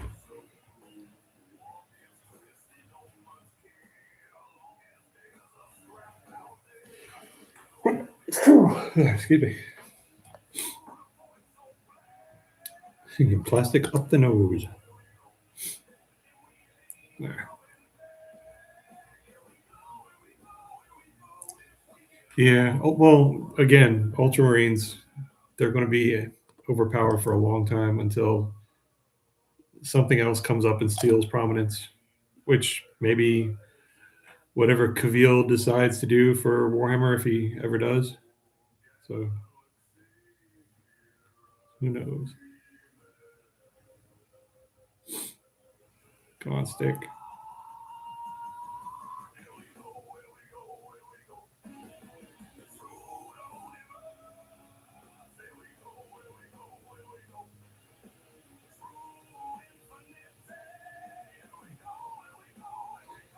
These do not want to stay.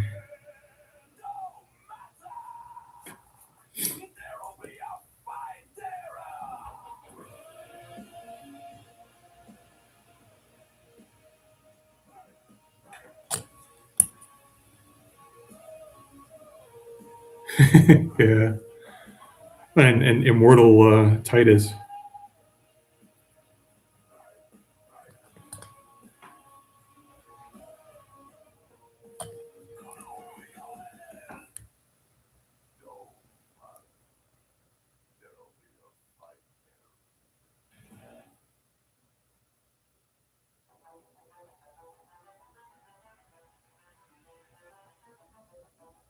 Stay. Oh, bugger. Where'd it go? There it is.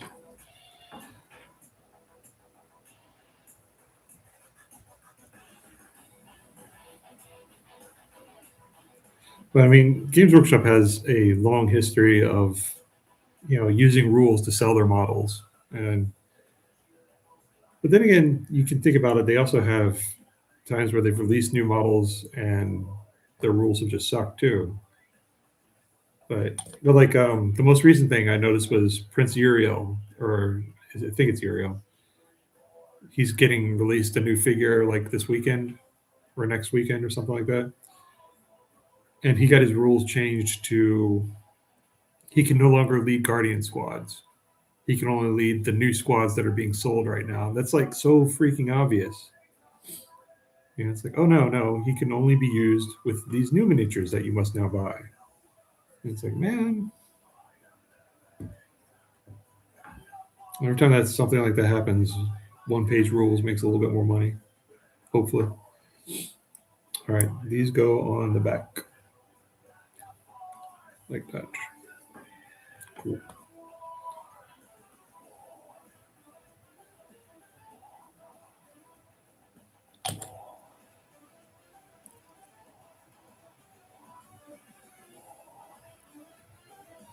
Yeah.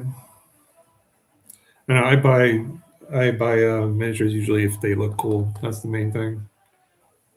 I don't play enough to pursue a meta. Let's say I play a game once every, I don't know, 4 months maybe. Sad.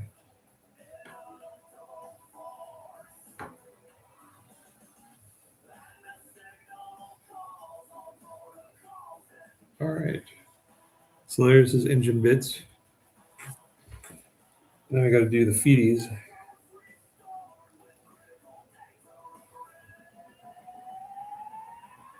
Which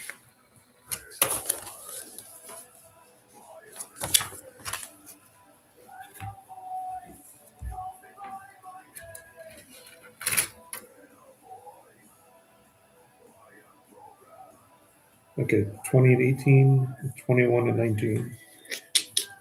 See, where were his legs?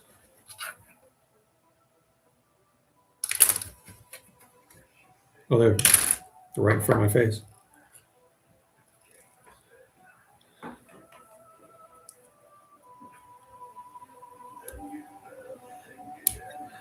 Although it's kind of funny though, I like watching people play Warhammer now and then even though I know the rules are kind of crap. But it's nice to see the crazy interactions.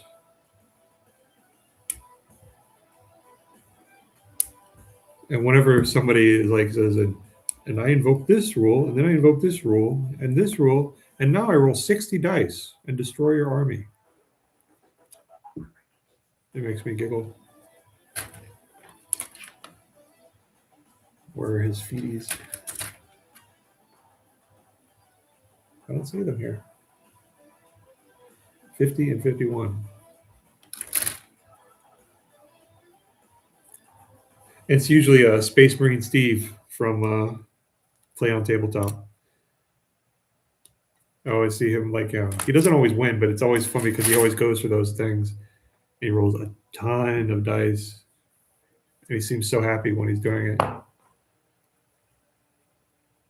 Oh, I need 18 and 19. Which are these?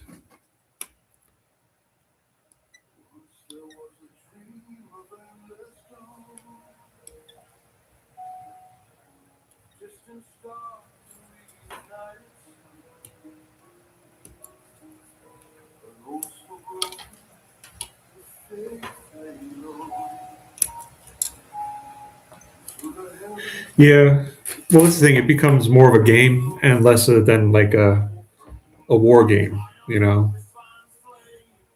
And I think one of the main culprits is every single unit has a special rule. I remember back, it was primarily everything was just a stat line, you know? And sometimes you'd have like extra code words or things that would say, oh, this thing also gets the benefit of stealth, or this thing gets the benefit of deep deployment, or is a command unit. Yeah, well, yeah, or or Pokemon, you collect this, and this special critter has this special ability.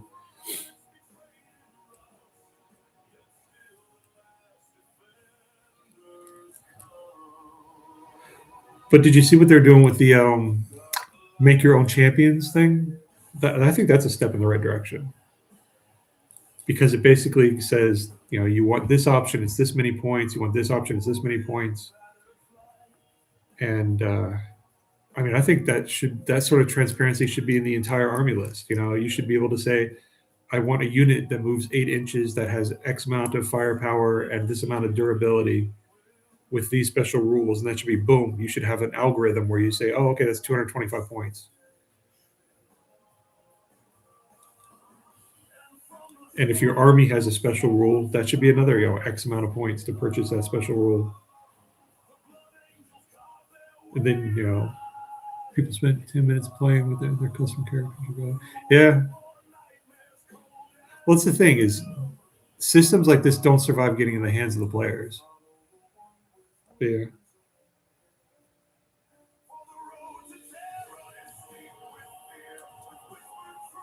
But I think that comes also that there's an imbalance in what costs what. But it would be so much easier to balance if you said this rule is no longer worth 20 points per unit, it's worth 25 points per unit. As opposed to saying, okay, we're changing this one specific rule for this one specific unit in this one specific circumstance. But I don't know. I think we're just, let's see. Point of strength or point of AP or point of damage is worth more if your gun has. Yeah, exactly. Well, that's right. It's got to be multiple. Did you ever see the algorithm they had for epic battles? Epic battles have very basic stat lines, and where everything was basically 5 points. And if you got, if you wanted to move 10 centimeters, or no, it was like 5 centimeters for 5 points, 10 centimeters for 10 points. 1 point of close combat ability was worth 5 points. A single die of shooting at 6+, a single pip on a die of shooting at 15 centimeter range was worth 5 points. You up the range or any of those variables, and then it multiplies and creates it. So if you had a single shot at 5+ for 50 centimeters, that was like worth 20 points. It was interesting, and it was completely I don't know if you can say it was completely balanced because I think there might have been some things inherently, but a sight better. I'd have to say.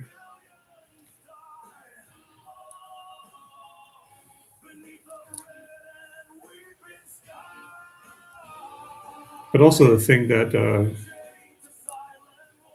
damaged it a bit was like with Age of Sigmar and now 40K is that it's there isn't a level of toughness that is immune to a certain level of shooting or like. So everybody like in Age of Sigmar, they don't have toughness. You know, you say you hit, you wound, it's just part of your basic stat line. So you get so how they deal with that is just giving things tons and tons of more wounds. But then you still have the thing of like, 5 spearmen will eventually kill Archaon, But we're just old and grumpy. I think that's the core thing I'm trying to convey here is I am old and grumpy. Now I should put this together.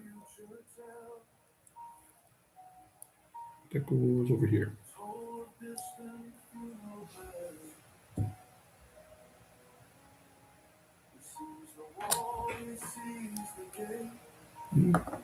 This.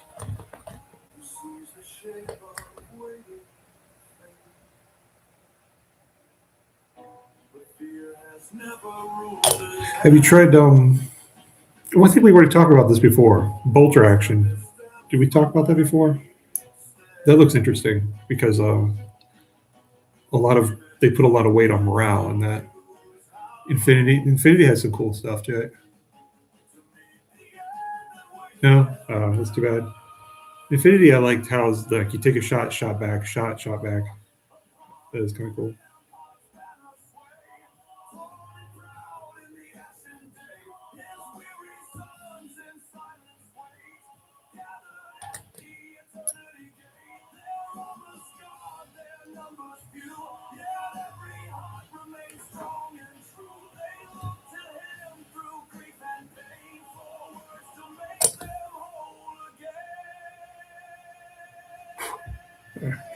Feet.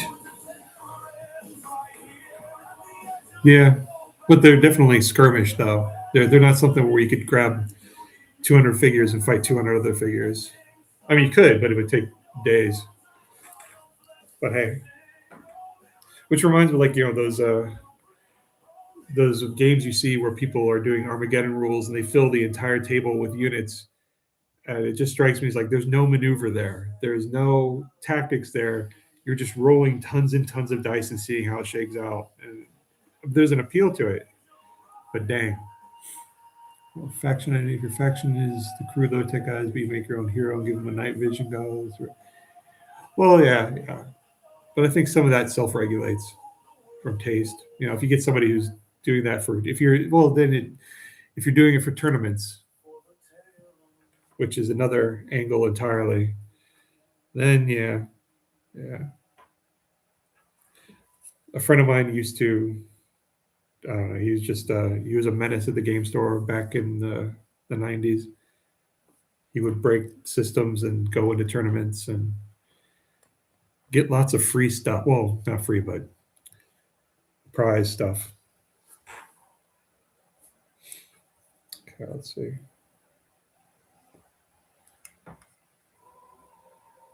These don't have any particular way they have to go, do they? Nope. It looks like they're sort of chicken leggish. Chicken egg. Licking shakes. Like that, maybe. Yeah.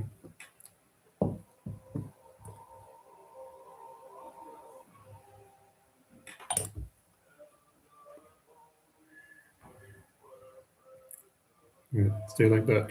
I'm gonna have to hold this for a little bit.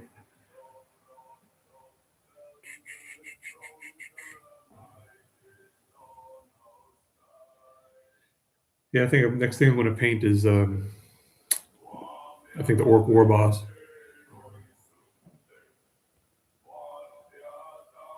Just because I'm kind of on a kick. I think I might like paint one of each army thing that I have, and just so I can get a vibe for it, and then see where that leads me.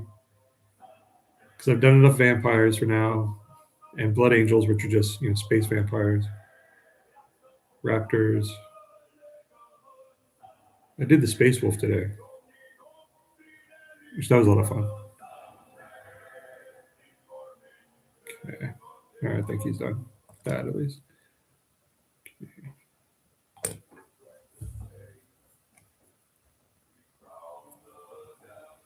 All right. I can hold this here. Porphyrion. Oh man, I'm still trying to figure out like how to approach PLA for painting. And I'm thinking I might, spray paint the whole thing silver, then oil paint, grime it up, and then do like the highlighting the inlays and stuff.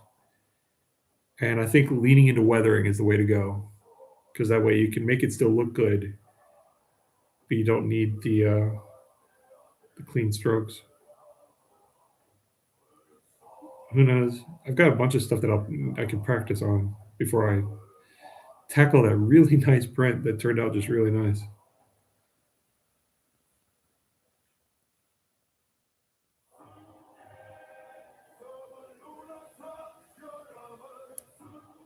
But I've got a fair number of like Imperial Knight things to do. The dot weathering thing for tanks? I don't think so. I don't think I've seen that. All right. Well, he's not going to stand up. Well, shoot. Guess I'll have to put him on his face. Did we talk about that before? Dot weathering? Don't think so.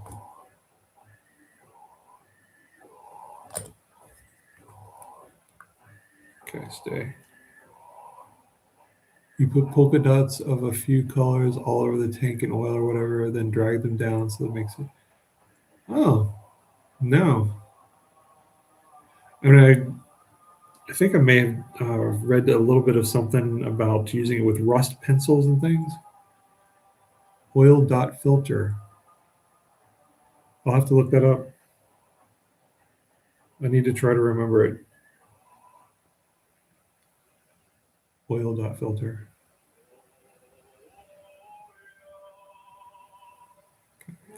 Stay. All right. This I can throw away. All right, now I have to decide which face. And I need to go and see, because I have one of these already, I need to see which face I chose for it. I'm pretty sure I probably did the big, ugly, fanged one, but there's a chance I did not. So I'll be right back.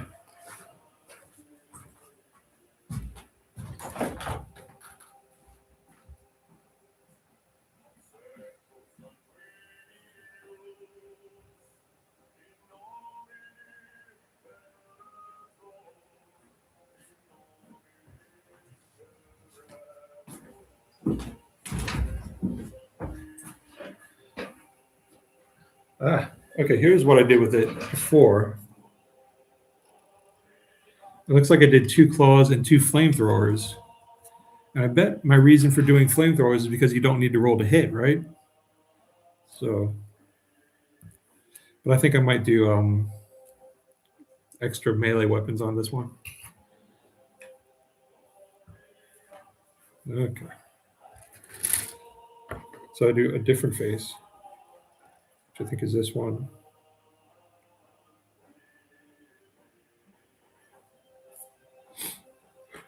Excuse me.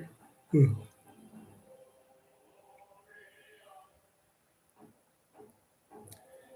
That's weird.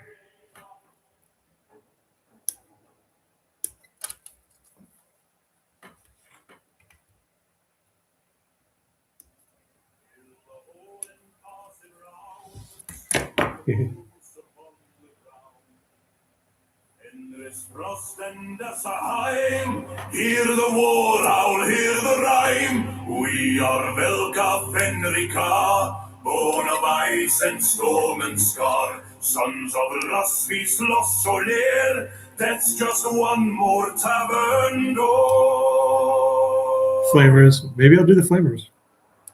Well, no, I've already got one. Skål, skål for us and Fenris, raise it high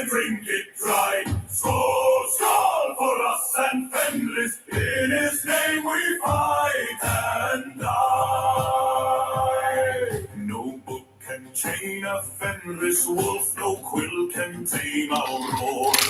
We carve our sagas blade to bone and come back wanting more. Let others kneel and count their. Can there be multiple, squads more than one?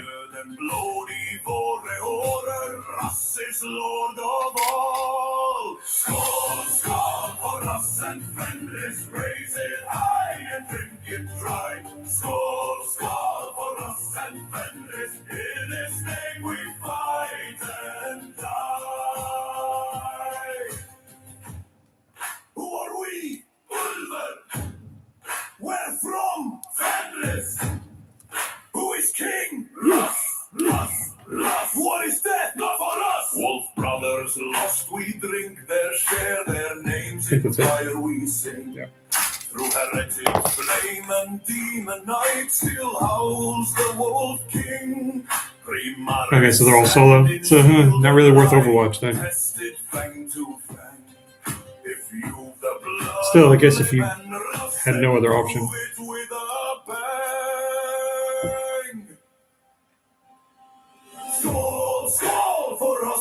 It's just attractive because it overcomes the orc, shooting problem. We live as wolves, we die as wolves, we drink before we die.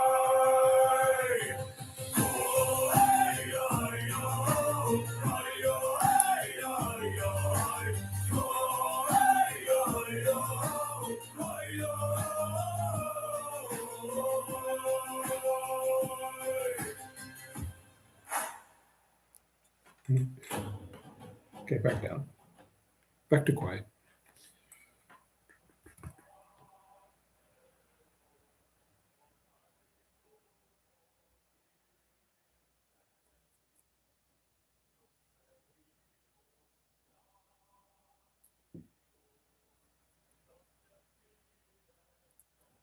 Okay. Now I'll do his face. Short range shooting on melee arms as enemy removes the makes it harder to charge. Yeah, you're probably right. But then again, would it be better to have, a couple of 5+ hits or shots? It's like, would that be the illusion of effectiveness? I don't know.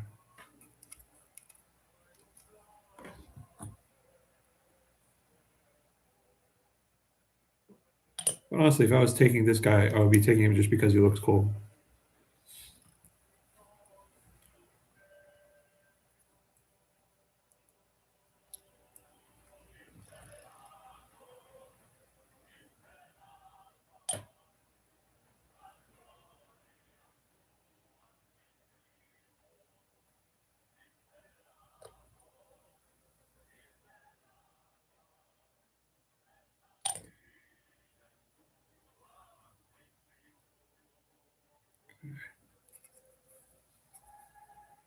And then this goes here.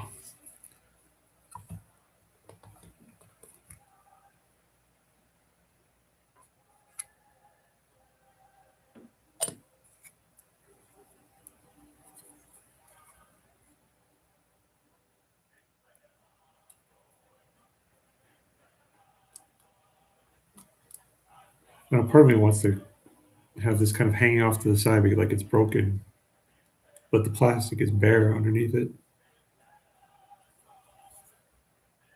There.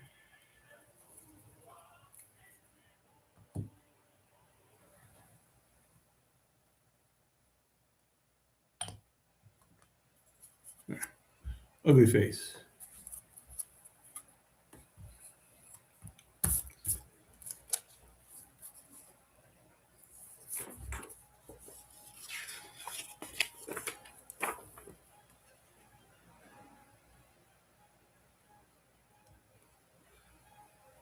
Yeah, I think I'm just going to put claws on.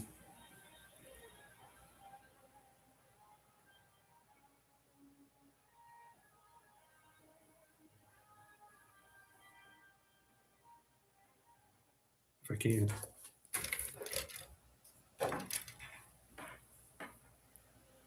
Oh, that might be good then. For round 2 and all.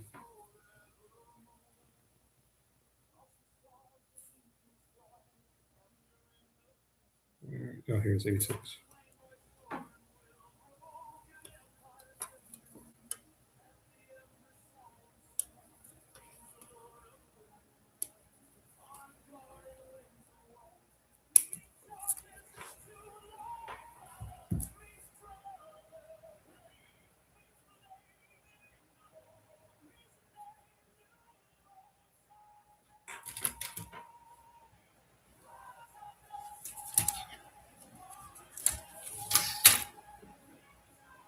Hmm. Oh, here we go. Oh, is that it? Yeah, that's it.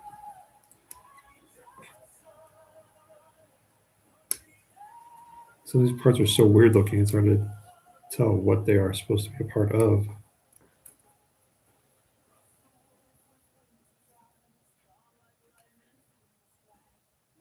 Oh, you know what? You know what? That might be an option because it looks like the main thing that you're exchanging is the. Oh no, you'd have to change that entirely.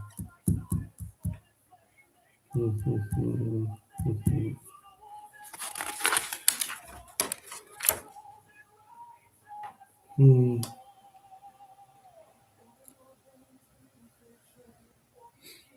You'd have to double magnetize for the hands and the arms. You know what? I'm not going to worry about it.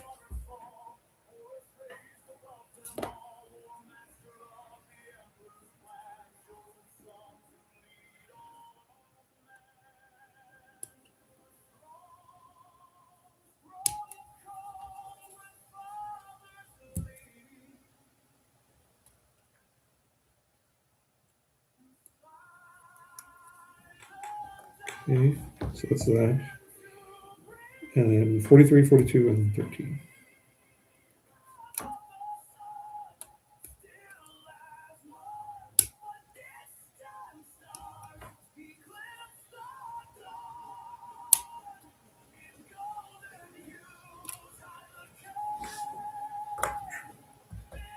Okay.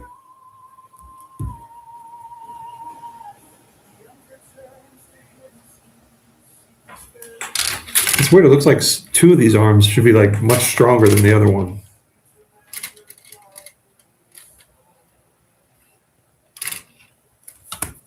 Because it seems to be much more bulky.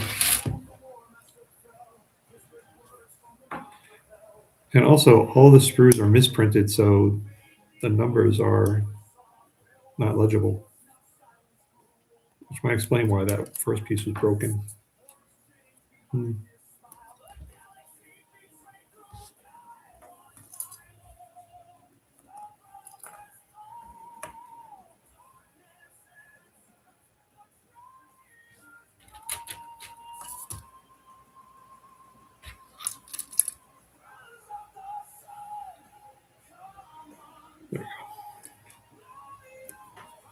I'm looking for like telltale bits of wiring that I can pick out.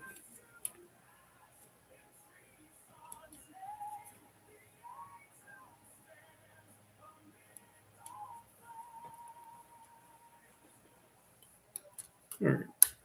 Okay. I'm gonna try to get all these out so I know exactly what I'm doing. Anatomy of an orc. I want to bring this up here, but that's kind of cool. Gross.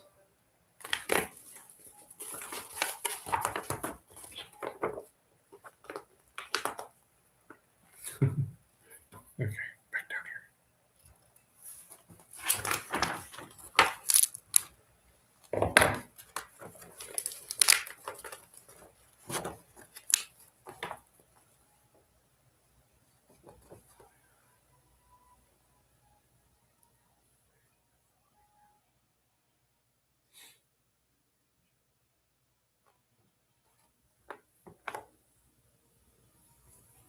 Okay, so these. I just tore this. Great.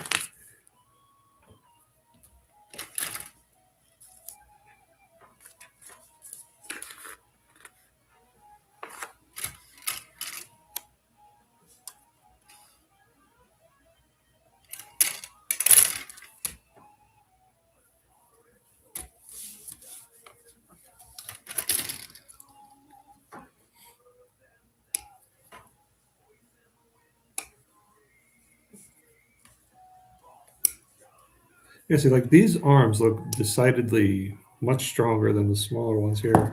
Because, like, you have these, and then these. Imagine that those weapons would be stronger, or these weapons would be stronger because they're giganto.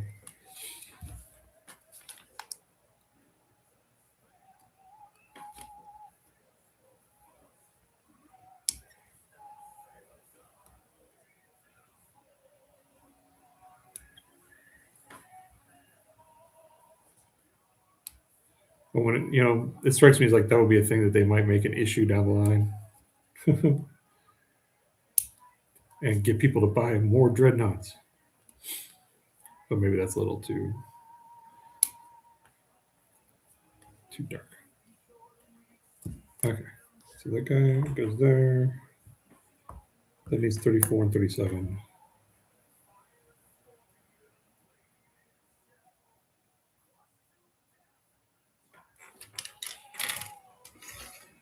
There we go.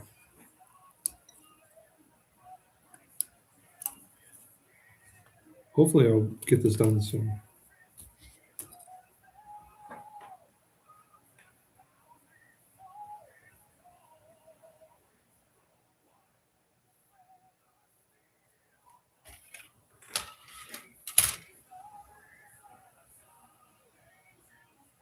There.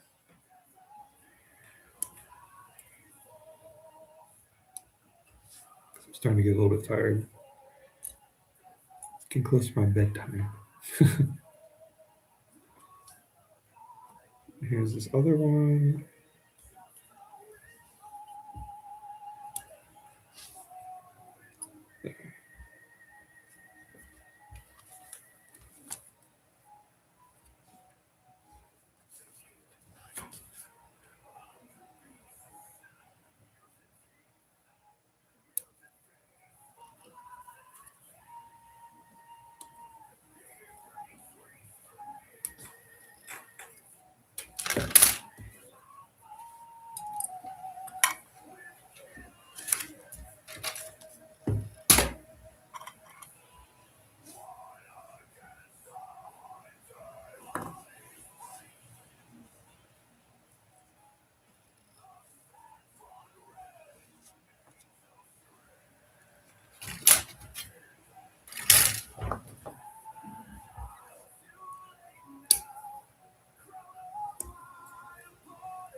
All right.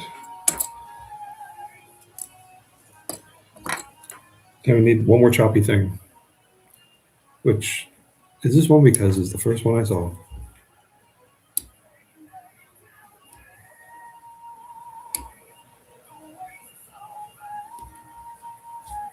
Right there. That's the arms.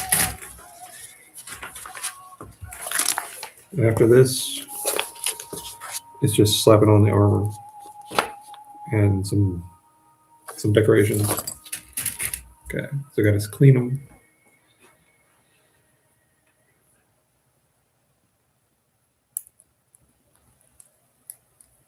Are you doing anything tonight, Vanzig? We're just hanging out.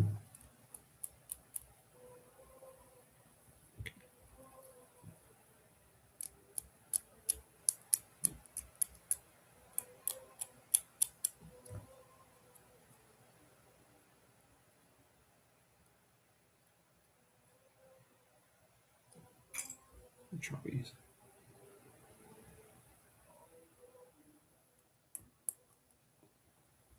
And so with these 4 claws, they get 7 attacks.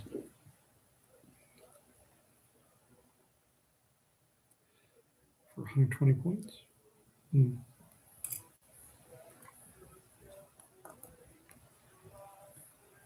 That is not bad.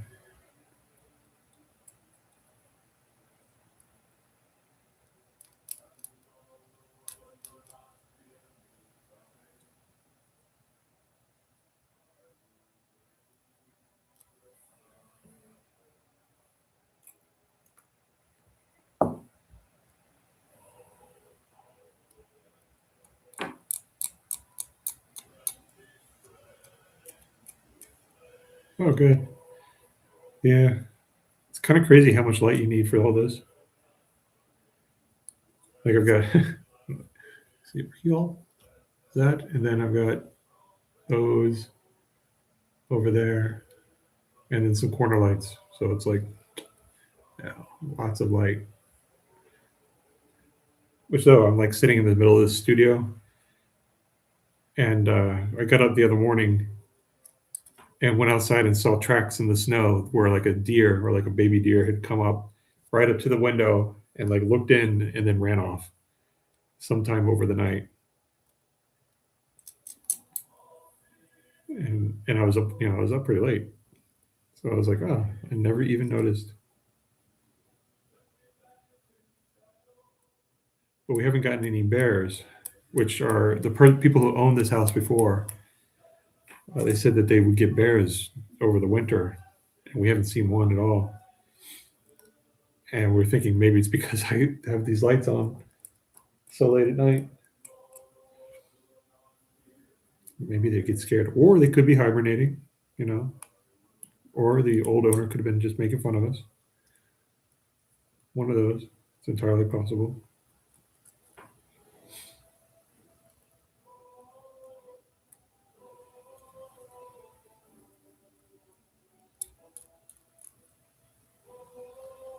Okay. Those are done, those are done, those are done. Okay. This is what I'm doing here.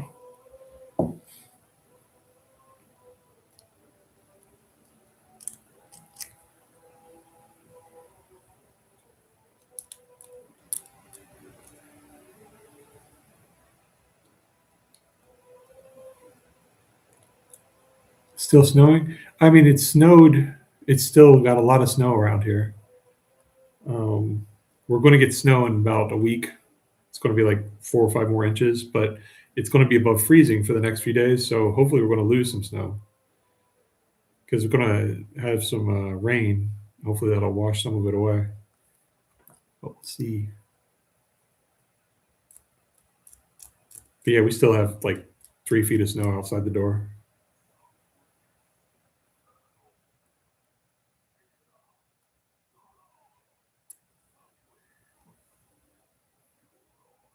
I am about ready for winter to be over.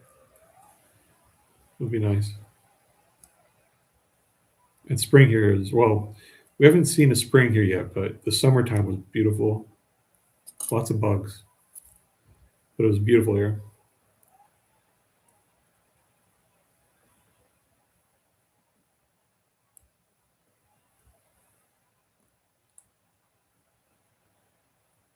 There was lots of hornets. Let's see. Oh, that's that. So that's over here.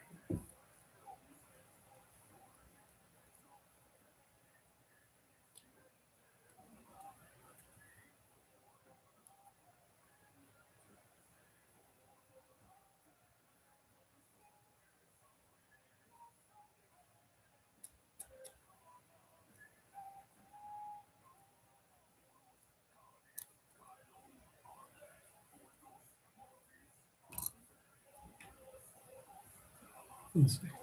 Is snow cool? You never seen it? Does not snow in your country? Oh, there's some wonderful things about it. It's beautiful when it's falling, and there's nothing quite like the change it does to the world where everything is muted and quiet. Um, I don't mind snow.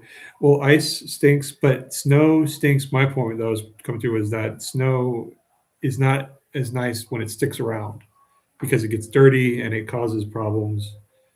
and then you have to shovel it and stuff, and to make sure everything is safe around your house. But there's nothing quite like waking up after it snowed all night and seeing everything changed and seeing how quiet and muffled everything is. That's pretty wonderful. And when it's falling, yeah, the salt they sprayed all over the road, shred them. Oh, that sucks, man. What kind of car do you have? Well, I think you said you had a truck at one point, or I could be misremembering. Probably misremembering.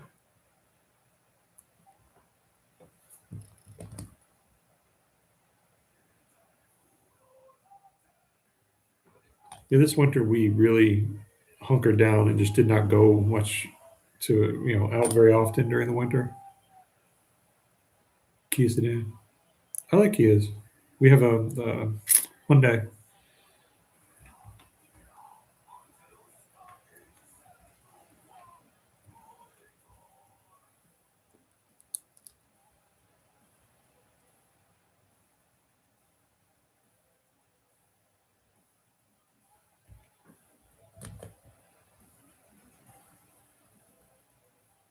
Yeah.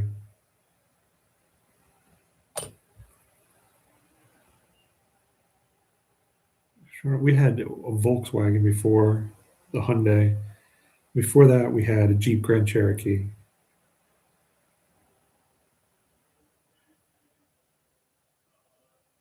And honestly, the Hyundai's been the best. I mean, the Volkswagen was good and did what it was supposed to, but but the Hyundai's just a much better experience.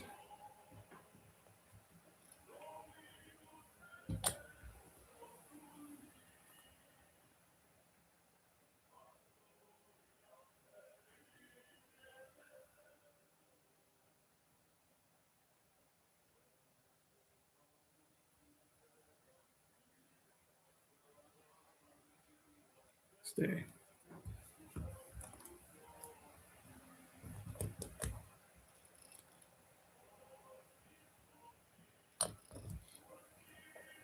But where are you, Kiro, if I may ask? And feel free not to answer if you prefer not to. But see, I grew up in Florida, so I had not seen snow until I moved up here to New England.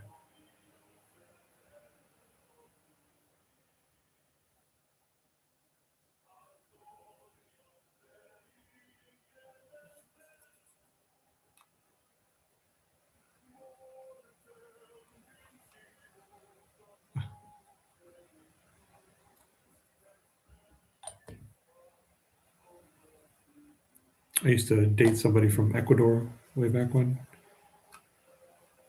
She was going to university with me. We always talked about visiting, but it was college, and we broke up pretty quick. So yeah. California is crazy. It has such beautiful weather.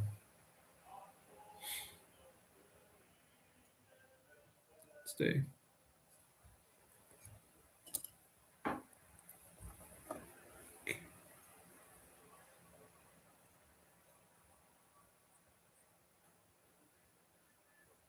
Oh, I got this the wrong way.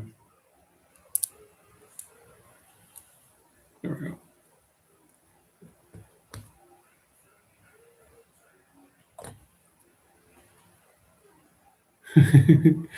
Yeah. Honestly, one of the most beautiful places I've ever been to was Kentucky, just for general, terrain and wilderness and beauty of the landscape.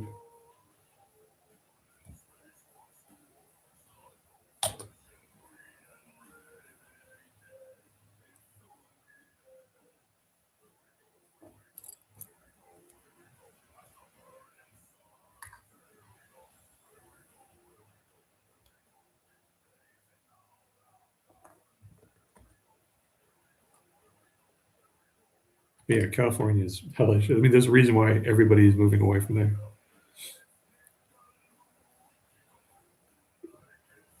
It's unfortunate so much business has to go through it too.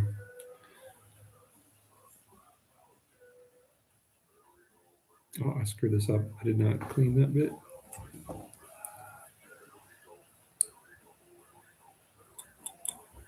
Okay.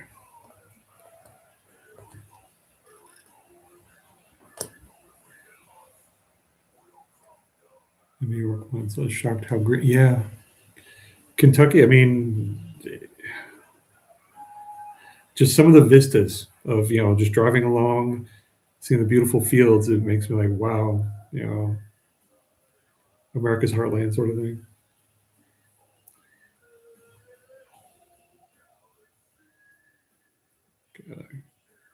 Actually, I don't want it like that. I want it like that. Crap.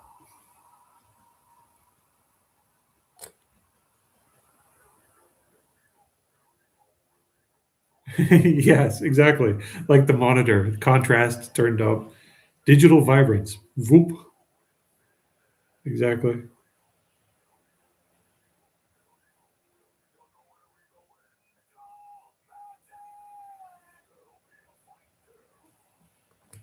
Okay, let's see. I get the vibe this is heavy enough that I might need super glue for this. We'll see.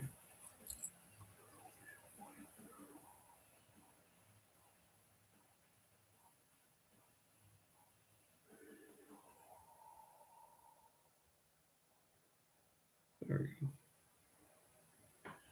go. Oh, my back. I want to give this extra time to hold on to it.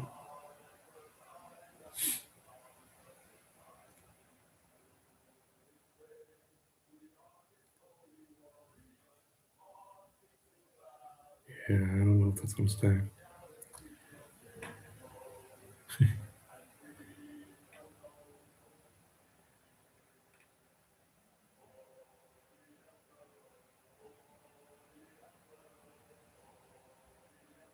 This angle, there's more contact area. Oh wait, maybe no, that's right.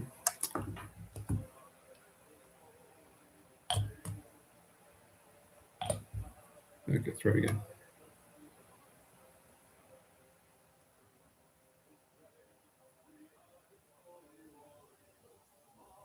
Then there's also in the Pacific Northwest. I was in Oregon for a time, visiting, and that is a place that it looks like you're like in the Mesozoic era with all the gigantic trees and the ferns everywhere. And that is a beauty, but it's not quite the same. Kentucky is picturesque. It's almost Disney-like.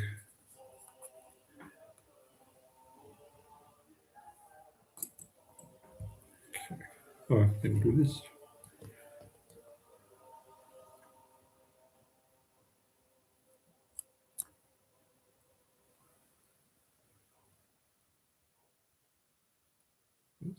Okay, I like that.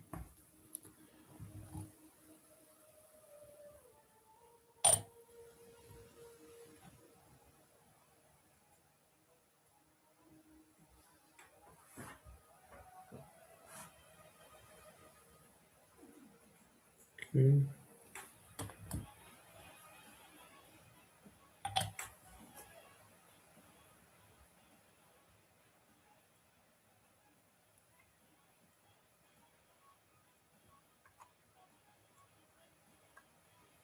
I think I'll go overhand.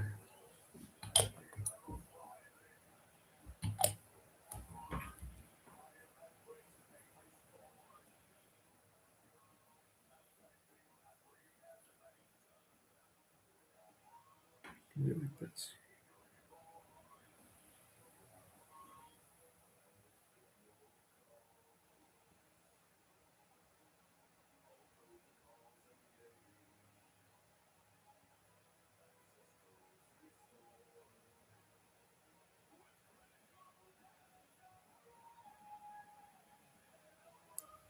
Come on.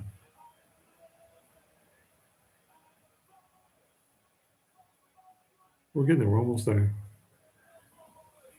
And it'll be 6 figures in a dreadnought in 3 hours. It's not bad. It's not bad. Stay.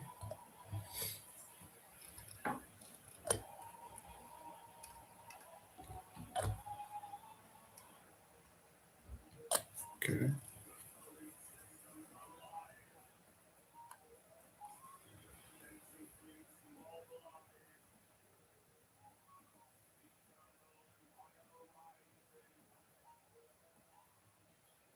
Oh crap.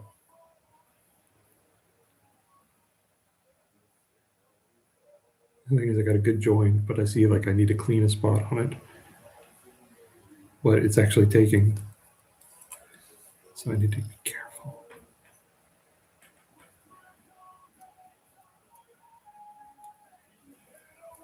There. Right. Yeah.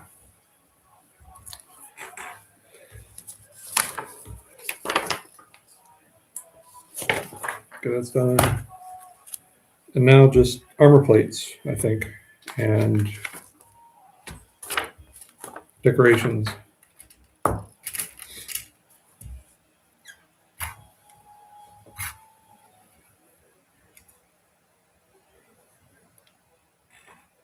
Excuse me. Okay.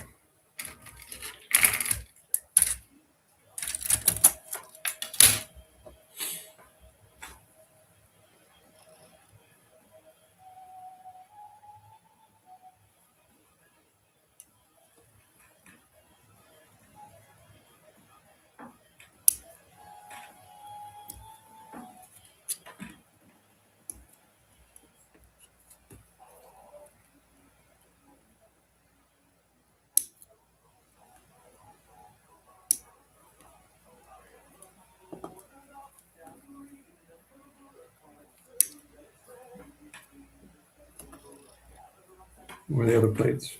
Okay, there.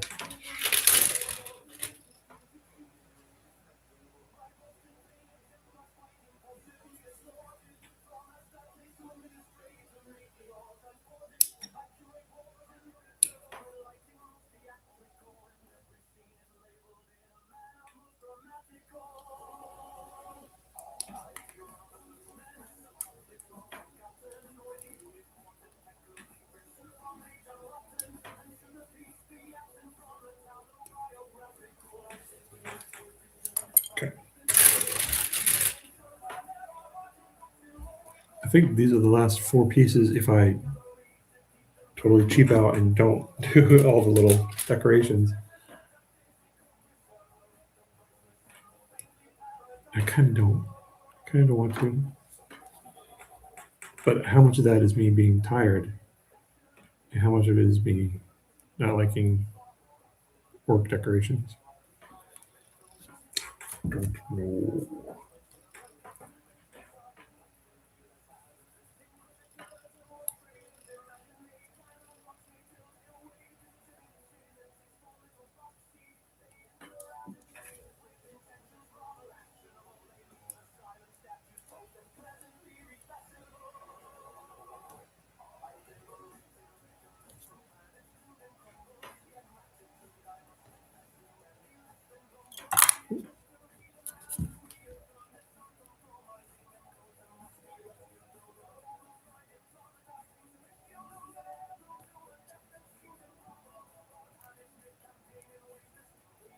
Kind of blunted these spiky bits by accident.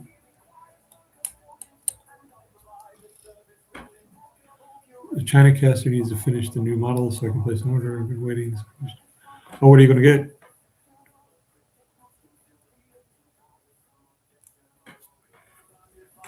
Anything too terribly interesting?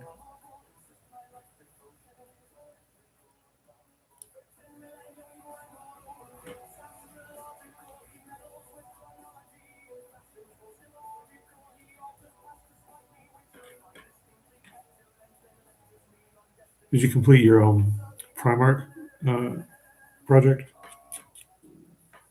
I know that feeling.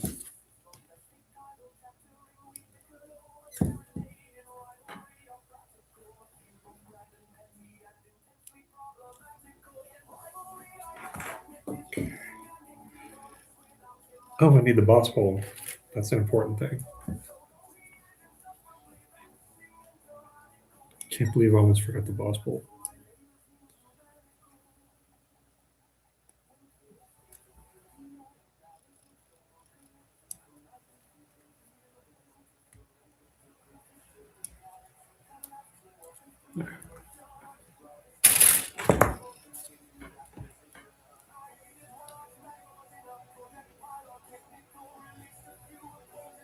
Oh, the big Tyranid bugs. Night Tyrant. Oh, Brass Scorpion. Ah, oh, the Mastodon. That's kind of neat, but I don't know. Something about it. It does not strike me as a very Space Marine thing because it seems slow and plodding. I always picture Space Marines as rapid deployment. I feel like it strikes me as more of like a guard thing. Yeah. I mean, I kind of would like to see one on the board sometime, just to see how they do. But yeah, okay.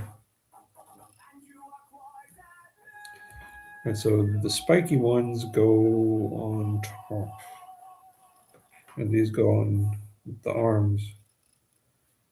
So this little one goes right here. Oh, these just glue straight on. That sucks.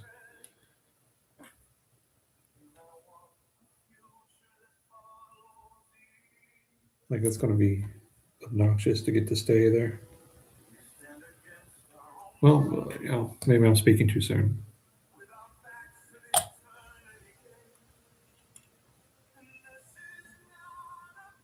I'm just going to hold this here for a bit. Heresy, Damon, Agra. Ah, yeah.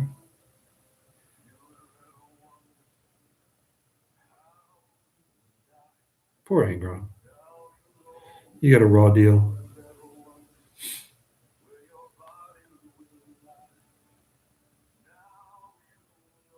Stay.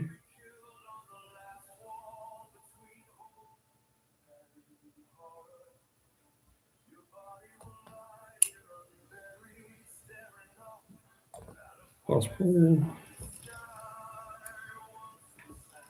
At least the boss pull you can just slap in there. Well, aren't there several things that they're holding off on?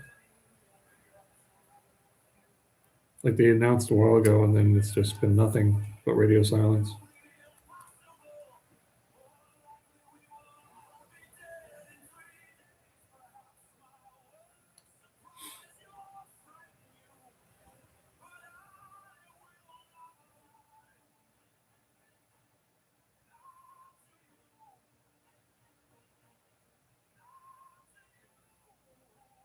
Oh, come on.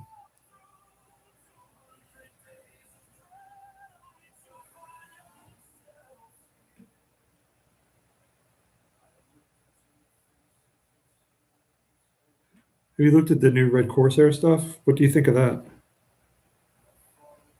I have to admit that I was like, oh, it might be fun because I've got some Chaos Space Marines sitting on the shelf. Might be fun to actually make something out of them. This is not sticking. Son of a. Stay.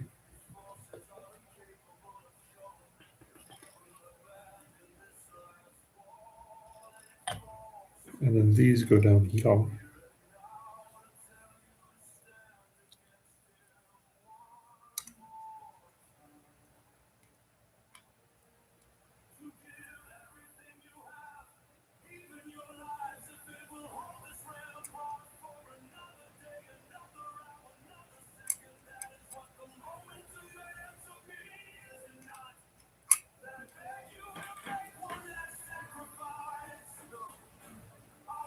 Yeah.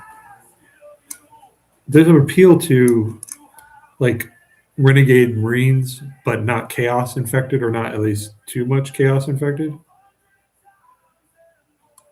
So there's an appeal in that, and I like the Huron sculpt, but it's not an army that like sort of appeals beyond that.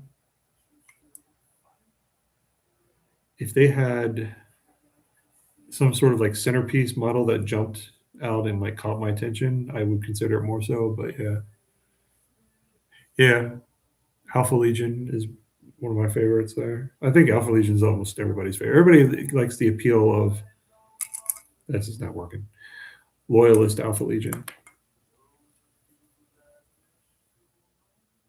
Why are you not working?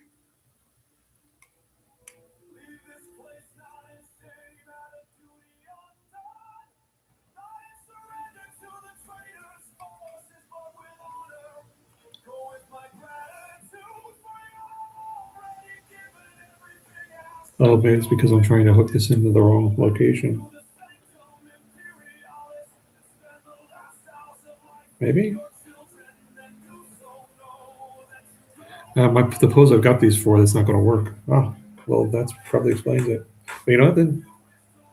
Goodbye. But I think this is it for now. Ta-da! Sudden completion. So we've got 2 now, so that's cool. So we got guy with 4 claws. Yeah, guy with 2 claws and some flamers. Maybe it'd be better if well no, because they couldn't fire Overwatch together. Yeah. Oh well. Okay. I think that's it for tonight though. Thanks for stopping by, Vanzig, folks. It's always nice to have people to talk to while I'm doing stuff. I'm gonna try to come back next week and do some more stuff, assembly. But for now, I think I'm gonna get something to eat and then go lay down. But take care, okay? It was, again, Vanzig, pleasure talking to you. See you later.